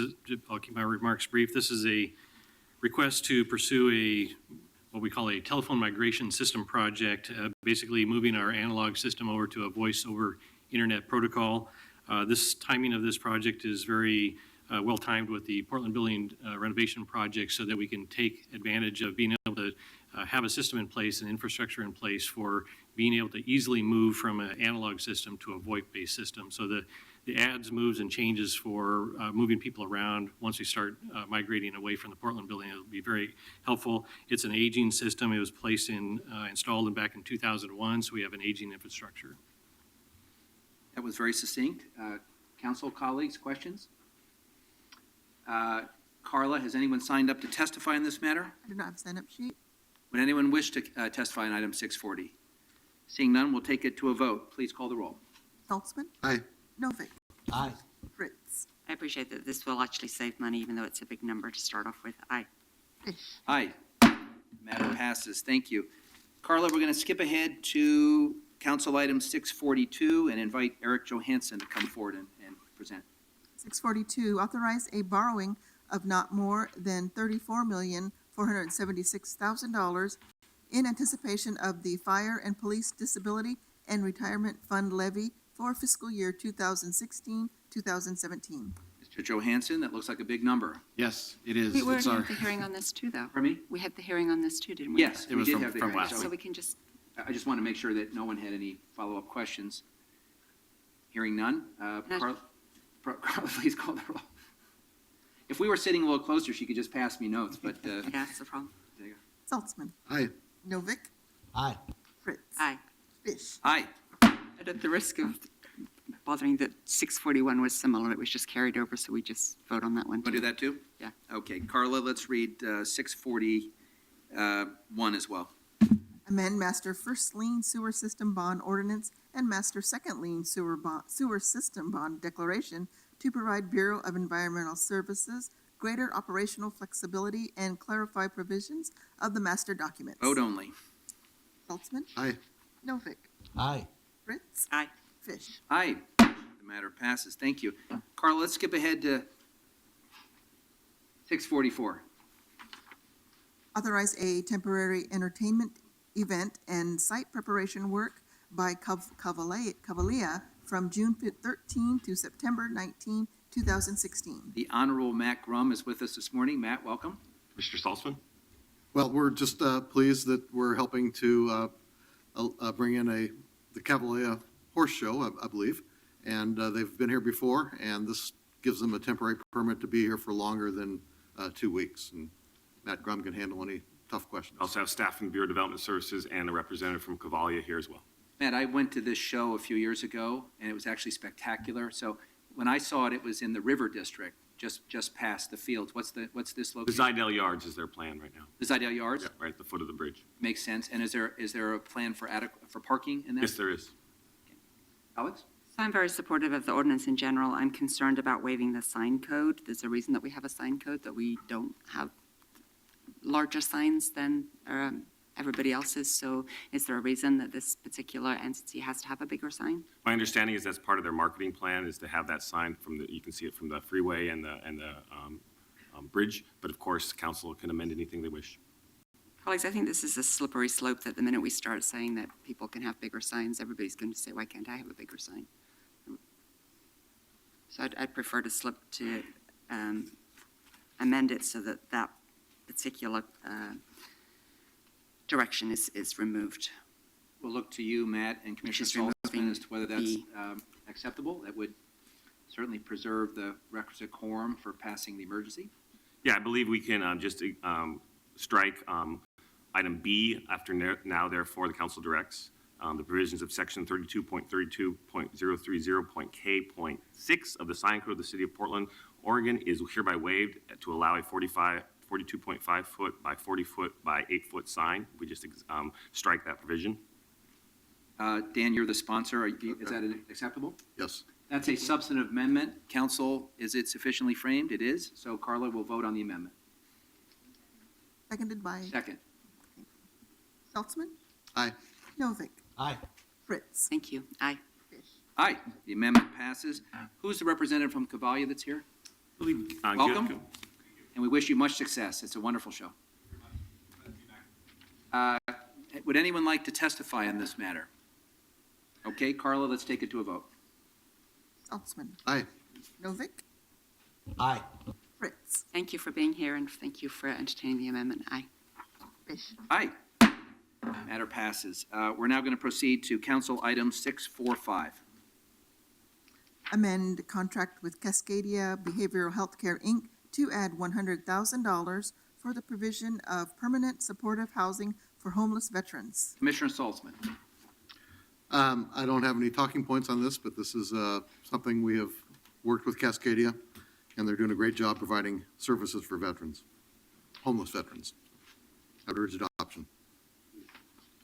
Any questions from colleagues? Carla, has anyone signed up to testify? Yes, we have two people, Mr. Shedrick Wilkins and Mr. Charles Johnson. Mr. Wilkins, welcome. Mr. Johnson, come up forward. I'm Shedrick Wilkins, and I don't know what this is about, but I was a homeless veteran, so maybe I should look into it. I would like to move to Salem, Oregon, and maybe I should look up the Cascadia group or whatever it is. Thank you.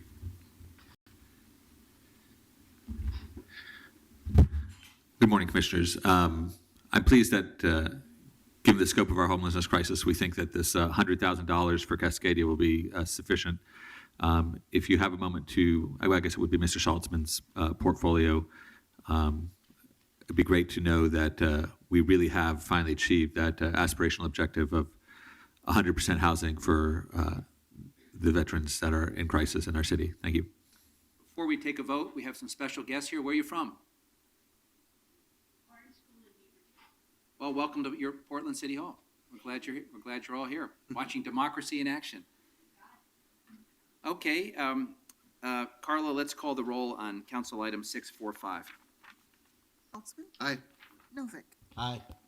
So this is exactly the kind of thing that people are always telling us we should be doing in terms of converting a motel, a former motel, into 32 units for disabled veterans and potentially another 20 units through rent subsidies and services. So actually, it's very good use of taxpayers' money. Well done, Commissioner Saltzman. Aye. Aye. So, because I would like to give Commissioner Salzman the chance to vote on 648, let's go to 648, then we'll do 649, 650, and then we'll go back to the beginning of the agenda. Carla, would you please read Council Item 648? Establish a new Portlanders Policy Commission. Vote only. Saltzman, Aye. Novick, Aye. Fritz, In the interest of time, I won't repeat the long speech I made last week, just to say I'm overjoyed and I'm very much appreciative of my colleagues' support of establishing the new Portlanders Policy Commission. Aye. Commissioner Fritz, thank you for being a champion of this commission.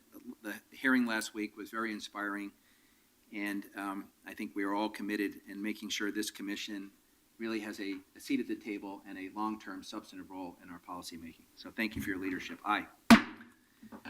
Carla, would you please read Council Item 649? amend fee schedules for tree permits. Commissioner Amanda Fritz. And again, we had the hearing on this last week, so this is just the vote. Vote only. Saltzman, Aye. Novick, Aye. Fritz. I'm continuing to want to do even more to do good things with trees. This is another good step. Aye. Aye. We have a 4/5 agenda item, and are we teed up to, would you please read Council Item 650? Reappoint 8 voting members and appoint 1 new voting member to the Portland Utility Board for staggered terms. So is Colleen Johnson with us this morning? And Mike, do we have a presentation? Why don't you come forward? Why don't you come forward, introduce yourself, and just give us a 1-minute overview. Melissa Merrill, City Budget Office, staff for the Portland Utility Board. And I don't have a presentation, but I'm happy to answer any questions that you have with the appointment. So colleagues, in your packet, you have the reappointment of the existing members with staggered terms, consistent with a request of Commissioner Fritz. And we have, we lost a member, so Colleen Johnson is up for appointment so that we would have a full complement. Any questions from my colleagues? Does anyone wish to testify in this matter? If not, this is a report. Do I have a motion? Move the report. Second. We have a, it's been moved and seconded. Carla, would you please call the roll? Saltzman, Looks like some great members of the Public Utility Board. Aye. Novick, Continually amazed at how many great busy folks were able to convince to engage in these volunteer activities. Good work, Commissioner Fish. Aye. Fritz. I had the pleasure of meeting Colleen Johnston when I was in charge of the Office of Cable Communications and Franchise Management, now the Office for Community Technology, when she was the mayor of LaGrande. She served on the LaGrande City Council for 16 years, for 14 years as mayor, and she's a professor at the Eastern Oregon University in Economics. So another phenomenal appointment, Commissioner Fish, and thank you very much for all of your work. Aye. Thank you, colleagues.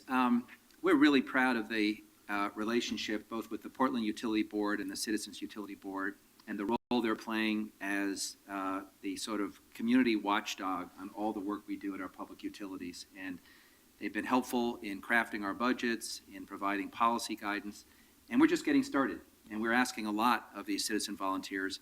We're grateful that so many wonderful people have stepped forward and agreed to serve. I'm delighted to support this appointment today. Aye. Okay, thank you. We're going to, Commissioner Salzman, we will see you later. Actually, we won't see you later. And colleagues, we're going to go back to the beginning of our agenda and pick up in order, starting with Council Item 630. 630, assign certain city-owned property at Swan Island Lagoon from Environmental Services to Parks and Recreation. Commissioner Fritz, would you like to kick this off? Thank you. Very pleased to be co-introducing this purchase by Portland Parks from the Bureau of Environmental Services. It's another great example of partnership. We are purchasing almost 4 acres on Swan Island from Environmental Services, including the Swan Island boat ramp. The boat ramp and dock are heavily used and are an integral part of the city's river access infrastructure. By accepting this property, Parks will be able to keep this boat ramp available for use by the public and make improvements to it that will increase its capacity. While ultimately Parks would like to develop the entire site as a park, in the interim, this property will allow us to address another important need, which has been to find a suitable place to locate our wood chipping and mulching operations to keep our parks looking good. Until we're able to develop the entire site, we'll be using this property for that purpose. Turn it back to you, Commissioner Fish. Thank you very much. And just for those history buffs in the audience, this is industrial and recreational land that BES acquired in 1996 to possibly construct a wet weather treatment plant as part of the combined sewer overflow system. Construction plans at the site were abandoned when the city decided to send all wet weather flow, talk about a euphemism, to the existing Columbia Boulevard wastewater treatment plant. And this is the first property that the Bureau of Environmental Services has taken through the new city policy for disposing of surplus property. And we're pleased that it will be put to good and productive use by a sister bureau. We welcome our guests who would like to start. We don't actually have presentations down here. We just wanted to come up. Tell us who you are. Eli Callison. I'm the property manager for environmental services. Zelaine Nunn with Portland Parks. Okay, so you're here as a resource to answer any questions, colleagues? Yes. Thanks very much. Carla, did anyone sign up to testify? I don't have a sign-up sheet for this. Oh, Mr. Lightning would like to Mr. speak. Lightning would, so if you could hang out in case we have questions we need to ask you. And just before, Mr. Lightning comes up, I want to mention that the purchase price is $970,557, which is being paid for by Portland Parks and Recreation System Development Charge Funds. We estimate that the operations and maintenance will cost approximately $60,000 per year. We'll be absorbing it to the extent possible and may need to come with a one-time request in the spring budget adjustment for the 2016-17 budget. The stabilization costs are estimated to be $600,000, which includes securing the dock and the boat ramp, and this also is eligible and will be funded with Parks System Development Charge Funds. Mr. Lightning, welcome. Yes, my name is Lightning. I represent Lightning Watchdog Communication, PDX. I noticed on this you were talking somewhere around 10 acres, and this transaction will be somewhere around 4. One of the concerns I have on this is that I want to make sure that this boat ramp will remain open. I didn't see anything in here on the submersible land lease. Is that going to be renewed? Is there one currently in place? I also would like to look at the Oregon Marine Board on any type of grants for fixing this property up. Again, I understand you're buying this through the SDC funding. Again, I just wanted to say this, and you'll probably correct me on this. We cannot use the bond to fund this. I know you just put a new bond into place. Was there a chance to use that in any way on this project? Again, on my information I received, I didn't receive anything on a income pro forma. I wanted to have a better understanding what type of income is currently being produced on this property. Is it able to cover its own expenses? How much do we have to feed this property? I understand you're talking $600,000 to come in and fix this property up. Again, I look forward to seeing the information on that. Again, I was a little concerned on the property not being sold sooner when it was, quote, considered surplus, because you said it needed to be divided up. So I was a little concerned on the timing on that issue. Other than that, like I say, I just want to make sure it's very clear that this property will be kept open as a boat ramp, and has it been checked if it does need any dredging at this time or in the near future, and do we have a cost estimate on that? Because normally these boat ramps always need dredging every few years, depending upon the rainfall and other factors at play. Thank you. All good questions. Would you like to take them? Yes, there's a number of questions there. I wrote some of them down. I'll try to get as many as And if possible. you can't get answers to all of them, would just follow up with Mr. Lightning. Definitely will. It sounds like Mr. Lightning's largest concern was that the boat ramp remain open. This site has an overlay zone of river recreational, so it would take development services, I think through council, would have to rezone that property for it to not be used as something other than public access to the river. The wood chipping operations are going to be operated on a portion of the property that does not have the river recreational overlay zone and can be used for industrial purposes. So it will remain open, and it would take an act of this body to change that, which that I think is probably reassuring. And any of the additional technical questions, could you get back to him in writing? Yes, definitely will Thank you, do. Mr. Lightning. Okay, thank you. Would anyone else like to be heard on this matter? This goes to a second reading next week. Carla, could you please read Council Item 635? Amend a grant agreement with Central City Concern to extend for 4 years at a not-to-exceed amount of $8,522,821 to provide services through the Cheers van and sobering station. Without objection, this matter will be carried over to the June 15th council hearing. Carla, would you please read Council Item 636? Agreement with the Multnomah County District Attorney to reimburse the Police Bureau for overtime cost of officers assigned to the District Attorney's Office as investigators. Is Commander Burke here? Yes, I'm here. Please.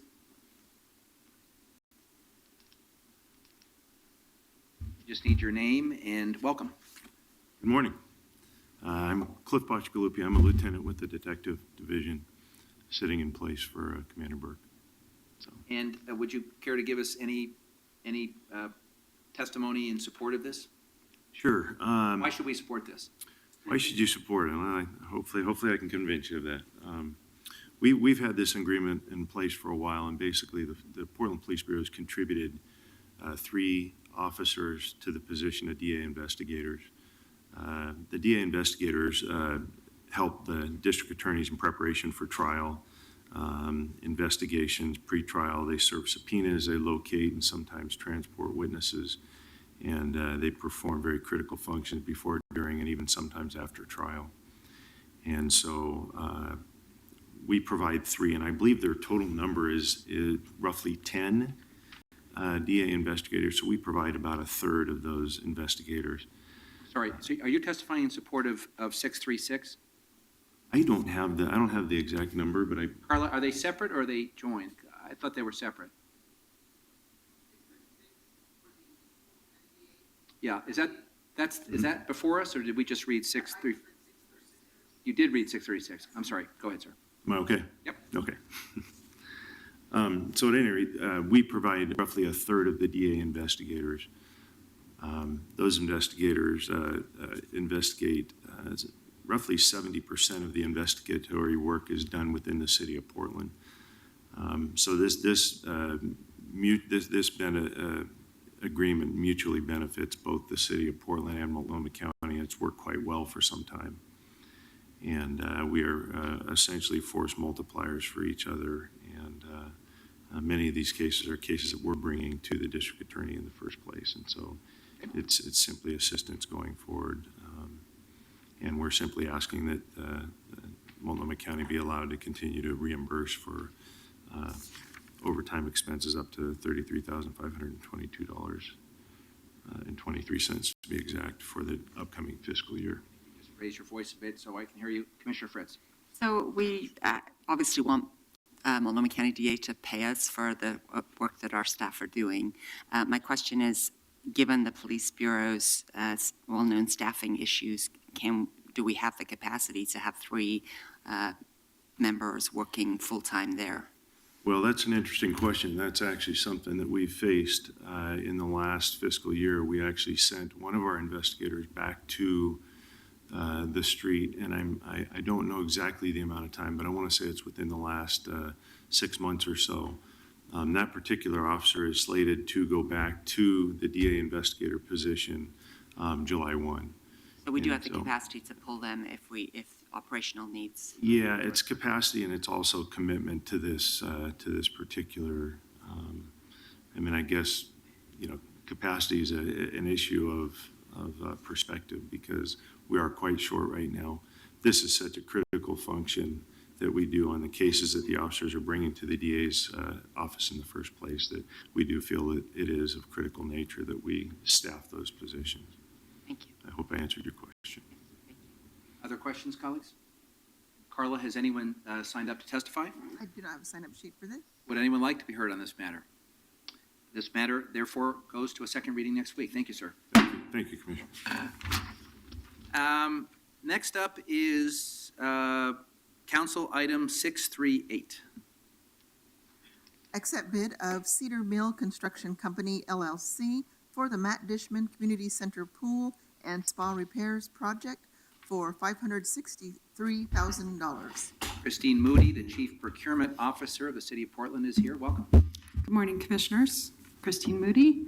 You have before you the procurement report recommending a contract award to Cedar Mill Construction LLC. The engineer's estimate on this project was $430,000. On April 28, 2016, one bid was received and Cedar Mill Construction is the low bidder at $563,000, which is 23% over the estimate. Portland Parks and Recreation has reviewed the bid items and accepts the proposed pricing as good. The primary cause for the increase in cost over the estimate is the specialty work for the pool and the current high demand on the commercial construction market. The city identified 3 divisions of work for potential minority, women, and emerging small business subcontracting opportunities. MWESB subcontracting participation is at 2%, with work being performed in concrete and plumbing. The main scope of work is the actual pool repair itself, and there are no certified firms that perform this type of work. I will turn this back over to council if there's any questions, and Mary Ann Casson is here to answer questions about the project. Yes, I note in the report that it's very specialized work, and therefore that's the challenge. Could you just flesh that out for us so we have a better understanding of the effort was made to do outreach and subcontracting opportunities, but the specialized nature of the work creates a barrier. Could you just flesh that for us? Absolutely. Mary Ann Casson with the bond program with Portland Parks. Thank you for the question. It is the fact of the pool specialty. This is the second time we've experienced this. It's a limited contractor pool in general. There's not that many commercial swimming pools in Portland. If we were in Arizona or California, it'd be a different story. The kind of work involved, especially with renovations, is very tricky, and there are no certified contractors doing that kind of work in Portland. Marianne, is that pool still heated by a heater or some piece of equipment that was taken from a Liberty ship, or has that been upgraded? You're thinking very many of our pools are in such condition. This one is not. It's a relatively recent conversion by Portland Park standards. So no, we don't have any Liberty ships mechanicals in this case. Very good. Could you just remind the council and the public about the timing of the repairs here, especially in relation to the timing of the repairs at Grant Pool? Absolutely, thank you. We are taking advantage of a 2-week shutdown of this particular facility in August. So the notice to proceed will be issued in July, but work won't start until August. It's a time that the pool is ordinarily closed, and then it will have to stay closed until it reopens in early October. And so we're working with Grant to cover that. So the Grant Pool will be open at the point that this one closes. That is correct, and we'll be more exact about this, but the Grant construction is going very well, and we anticipate an earlier than scheduled opening for that. Stay tuned. Well, colleagues, Matt Dishman is very near to my heart for many reasons, including the fact that I believe the longest-serving tenured employee of the city of Portland continues to work there, and that's Chuck Amato, who is now in his 54th year of continuous service to the city. Quite amazing. And I should add that thanks to Systems Development Charge, we'll be expanding the spa, the whirlpool. So it's, nice. we're combining bond funds with that in order to make the most of. So after Chuck puts you through a vigorous workout, you'll be able to You'll need it. You'll need it. Okay, thank you very much for the presentation. Carla, has anyone signed up to testify? I do not have a sign-up sheet. Would anyone present like to testify on this matter? Okay, this is a procurement report. Do I have a motion? Move the report. Second. It's been moved and seconded. Carla, please call the roll. Novick. Aye. Fritz. Thank you both for your work. I noticed somebody from Cedar Mill Construction here in the audience, and thank you for being here. I hope that you are looking to diversify your own workforce and will work with us as we look on what kind of trainings do we need to provide to folks so that they can, so we have more minority and women-owned firms being able to do this work. I want to note for the record that when I visited the Woodlawn Neighborhood Association during the course of campaigning for the bond measure, I promised Shirley Miner and Angela Ellaby that this would be one of the first projects that we got done, and therefore this is one of the first projects that we are getting done. Thank you, Marianne Casson, for all your work. Aye. Aye. Congratulations. Christine, since you're still here, we'll have you do item number 639. Carla? Accept bid of R&R General Contractors, Inc. for the Northeast Gleason Street at Northeast 90th Avenue project for $586,777. Moody. Thank you, Commissioner. You have before you a procurement report recommending a contract award to R&R General Contractors. The engineer's estimate on this project was $750,000. On May 3rd, 2016, 3 bids were received, and R&R is the low bidder at $586,776.89, which is 28% below the estimate. Portland Bureau of Transportation has reviewed the bid items and accepts the proposed pricing. The city identified 11 divisions of work for potential minority, women, and emerging small business subcontracting opportunities. R&R General Contractors is a certified minority firm, so the combined prime and subcontracting participation on this project is 96%. I will turn this back over to council if you have any questions. Well, obviously, this is one of the ideals for us, that it's a lower than bid and also is by a minority-owned firm with a lot of subcontracting also going to minority and women. So I appreciate that work very much. Why is this one so much less than the bid, than the estimate? I will ask, I think there is somebody from the Bureau of Transportation here. Seems to be going against the trend, and if we could analyze why and how we... It might be the type of work, because it's street work, and there were more bidders. Hi, Christine. Oh, there you go, David. Good morning. David Olungi, former Bridge Program Manager. I was the project manager for this project. One of the reasons why we're less than the engineer's estimate is because we had good competitive bidding, but also we did eliminate some scope of work towards the end of the project to make it even cheaper still. So instead of using imported rock as sub-base, we're actually using the rock that's crushed at Sunderland Yard that we buy directly from ourselves at $5 a yard, as opposed to the free market, which is much more expensive. And by using that switch, we're able to save a lot of money on rock fill, a substantial amount of money. That's terrific. Thank you for your work saving the taxpayers' money. Yes. And David, I'm reminded of how painful it is to lose you to another competing bureau. All right. I miss you too. Okay. Carla, report? Anyone testify? Anyone sign up to testify? Did not have a sign-up sheet. Would anyone like to be heard on this matter? Seeing none, is there a motion to accept the report? So moved. Second. It's been moved and seconded. Carla, please call the roll. Novick.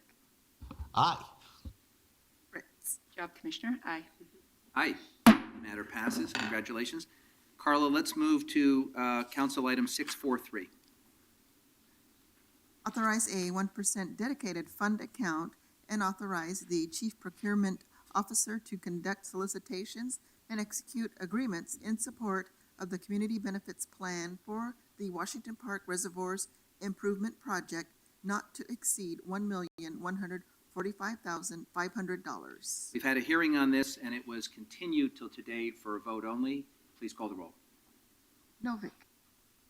Aye. I don't remember why this one was carried over, but I'm sure. Mayor, at the beginning of last week's council meeting, the mayor said that he had a couple of follow-up questions. And so as a professional courtesy, we continued it so he could get his questions answered. They were answered to his satisfaction, and it's now back for a vote. Great, thank you for explaining that, because it was answered to my satisfaction last week, and I'm really happy. And congratulations, Commissioner Fish, on bringing in a 1% fund account and plan to use it that had significant community support, and I really appreciate your work on that. Aye. Fish. Thank you, Commissioner Fritz. In fact, we borrowed heavily from the experience of the Parks Bureau in crafting this plan. And colleagues, this community benefits plan is the culmination of a lot of work by a lot of dedicated people. As you recall, in 2012, Council made a commitment to invest in opportunities for minorities, women, and other disadvantaged communities on large-scale construction projects. The lessons that we have learned to date from 2 Water Bureau pilot projects inform this plan, we hope making it more efficient and more ambitious than the previous CBA. It was further refined by a group of community leaders and stakeholders. They worked diligently with city staff for several months to finalize the plan that is before us today. With this partnership, we now have some of the most aggressive equity goals in the city.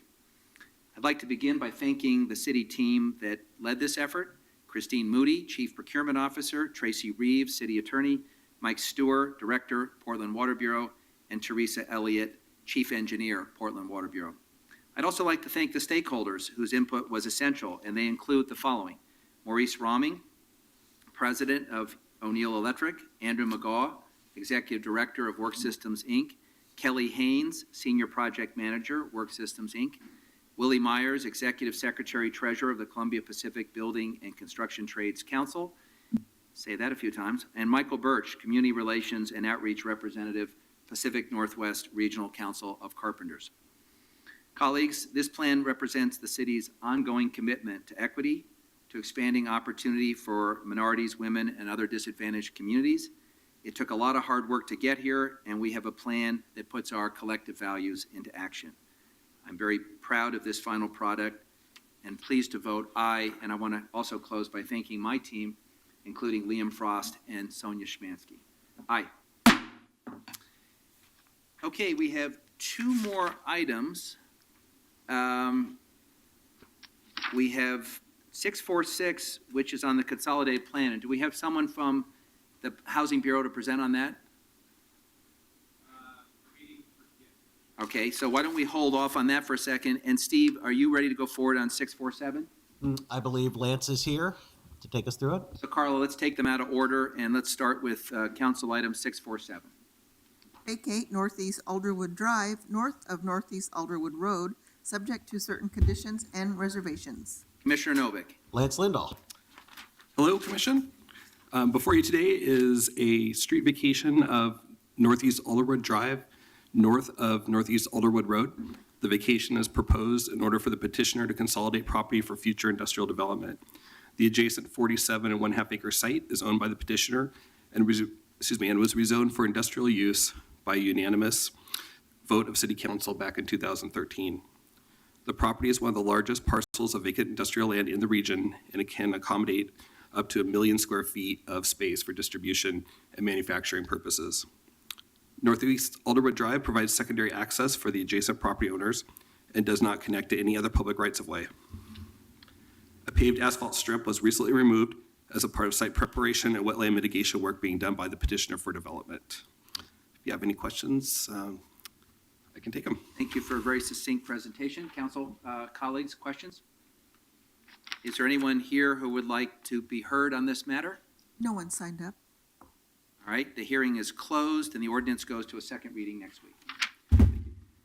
Carla, am I right that we have one more matter? Correct. Okay, would you please read council item 646?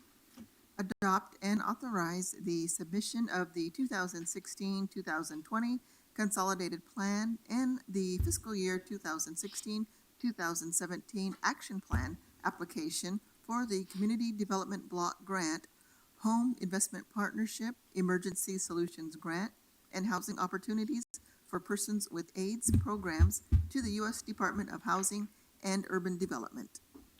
Welcome. Thank you. For the record, Matthew Schaubel with the Housing Bureau. So I know Kim McCarty, who manages our federal planning process as well as our fair housing programs, has a presentation that she's put together. I don't know, is there a time concern, Commissioner Fish? Well, that's one of the things that Commissioner Saltzman suggested before he left, is that if we weren't able to get to everything, he's happy having it continued. Mm-hmm. Is there any reason this could not be continued to next week? I think that there is an interest in having a direction from the council with respect to really what we're asking for is the council to give authorization to submit the plan to the federal government in order to start the process to get the funds allocated with respect to our consolidated planning process. And I do know it's going for a hearing and a vote before the county commission, I believe next week. And I don't know what the implications of waiting for another council hearing would be. I don't think it would be too much of an issue. Well, we have three options. We can continue this to next week.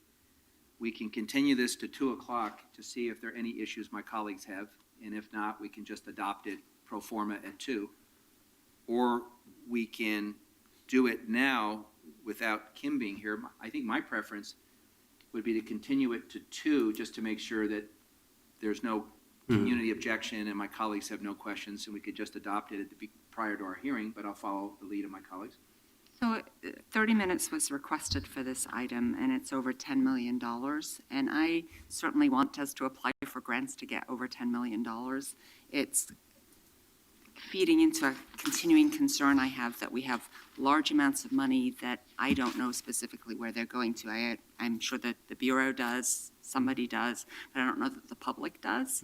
So I was hoping that there would be this presentation that would tell us in a little more detail, you know, if we get $7.7 million for a community development block grant, what kinds of things would it be spent on? So let me make a suggestion, because I think it does warrant a longer conversation. And another option, it just occurred to me, is we could schedule this as a time certain tomorrow at 3:30.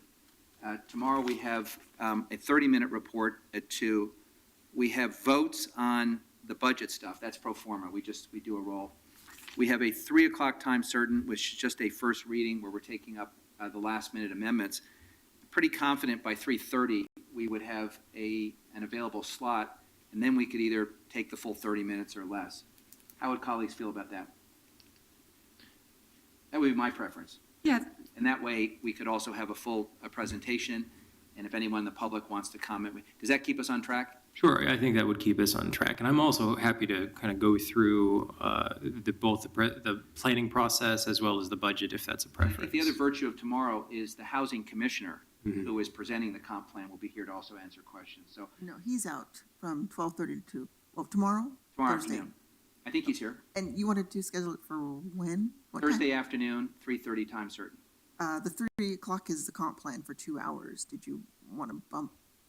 ahead of I that? think I'm it's sorry. 2 hours because we're just taking a couple of amendments, and the testimony is limited, very limited on those matters. So So an alternative, President Fish, would be, I imagine there is going to be a lot more conversation, particularly around the construction excise tax proposal and others, about how is the $29 million that we allocated in the budget being spent? How is this money going to be spent?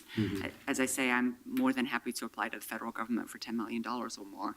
I'm wondering, does the council's approval of this submission lock us into how it's going to be used?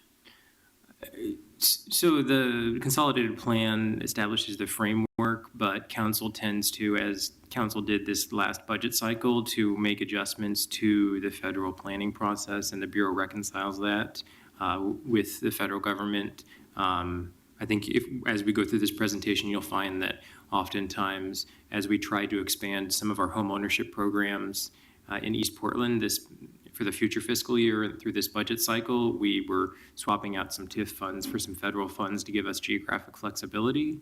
And so that tends to happen through the budget process on how the federal funds specifically get allocated fiscal year to fiscal year. And this 5-year plan is really setting the overall framework, which HUD will accept that that's the framework for how the city, Multnomah County, and the city of Gresham intend to utilize the federal funds. Okay. So thank you. I look forward to having that presentation. So maybe rather than making it a time certain, just put it over till after the comp plan hearing, whenever that might be. And the only other thing, I'm just pitching, I'm not dictating, is we could seek a 4/5 following this hearing and put it on for 1:30 Thursday afternoon. Oh, I can't do that. This Thursday or? Carla, I think Sorry, we think we have the solution. This matter, without objection, will be continued till Thursday afternoon and will be taken up after the comp plan hearing. The mayor's assistant here said that you could take it before at the 3 o'clock and then bump the comp plan down. Well, if the mayor, if that's okay with Rachel, then we'll take this up tomorrow at 3 o'clock. And it doesn't need to be a 4/5. You're just continuing this to Continue it, tomorrow. and we'll simply then bump the comp plan till 3:30. Without objection? Thank you. Thank you. Any other matters for the good of the order? Well done. Hearing none, we are adjourned until tomorrow. Thank you. That's brilliant. Very Commissioner impressive. Fish this afternoon adds to his record of superb time management. Yeah,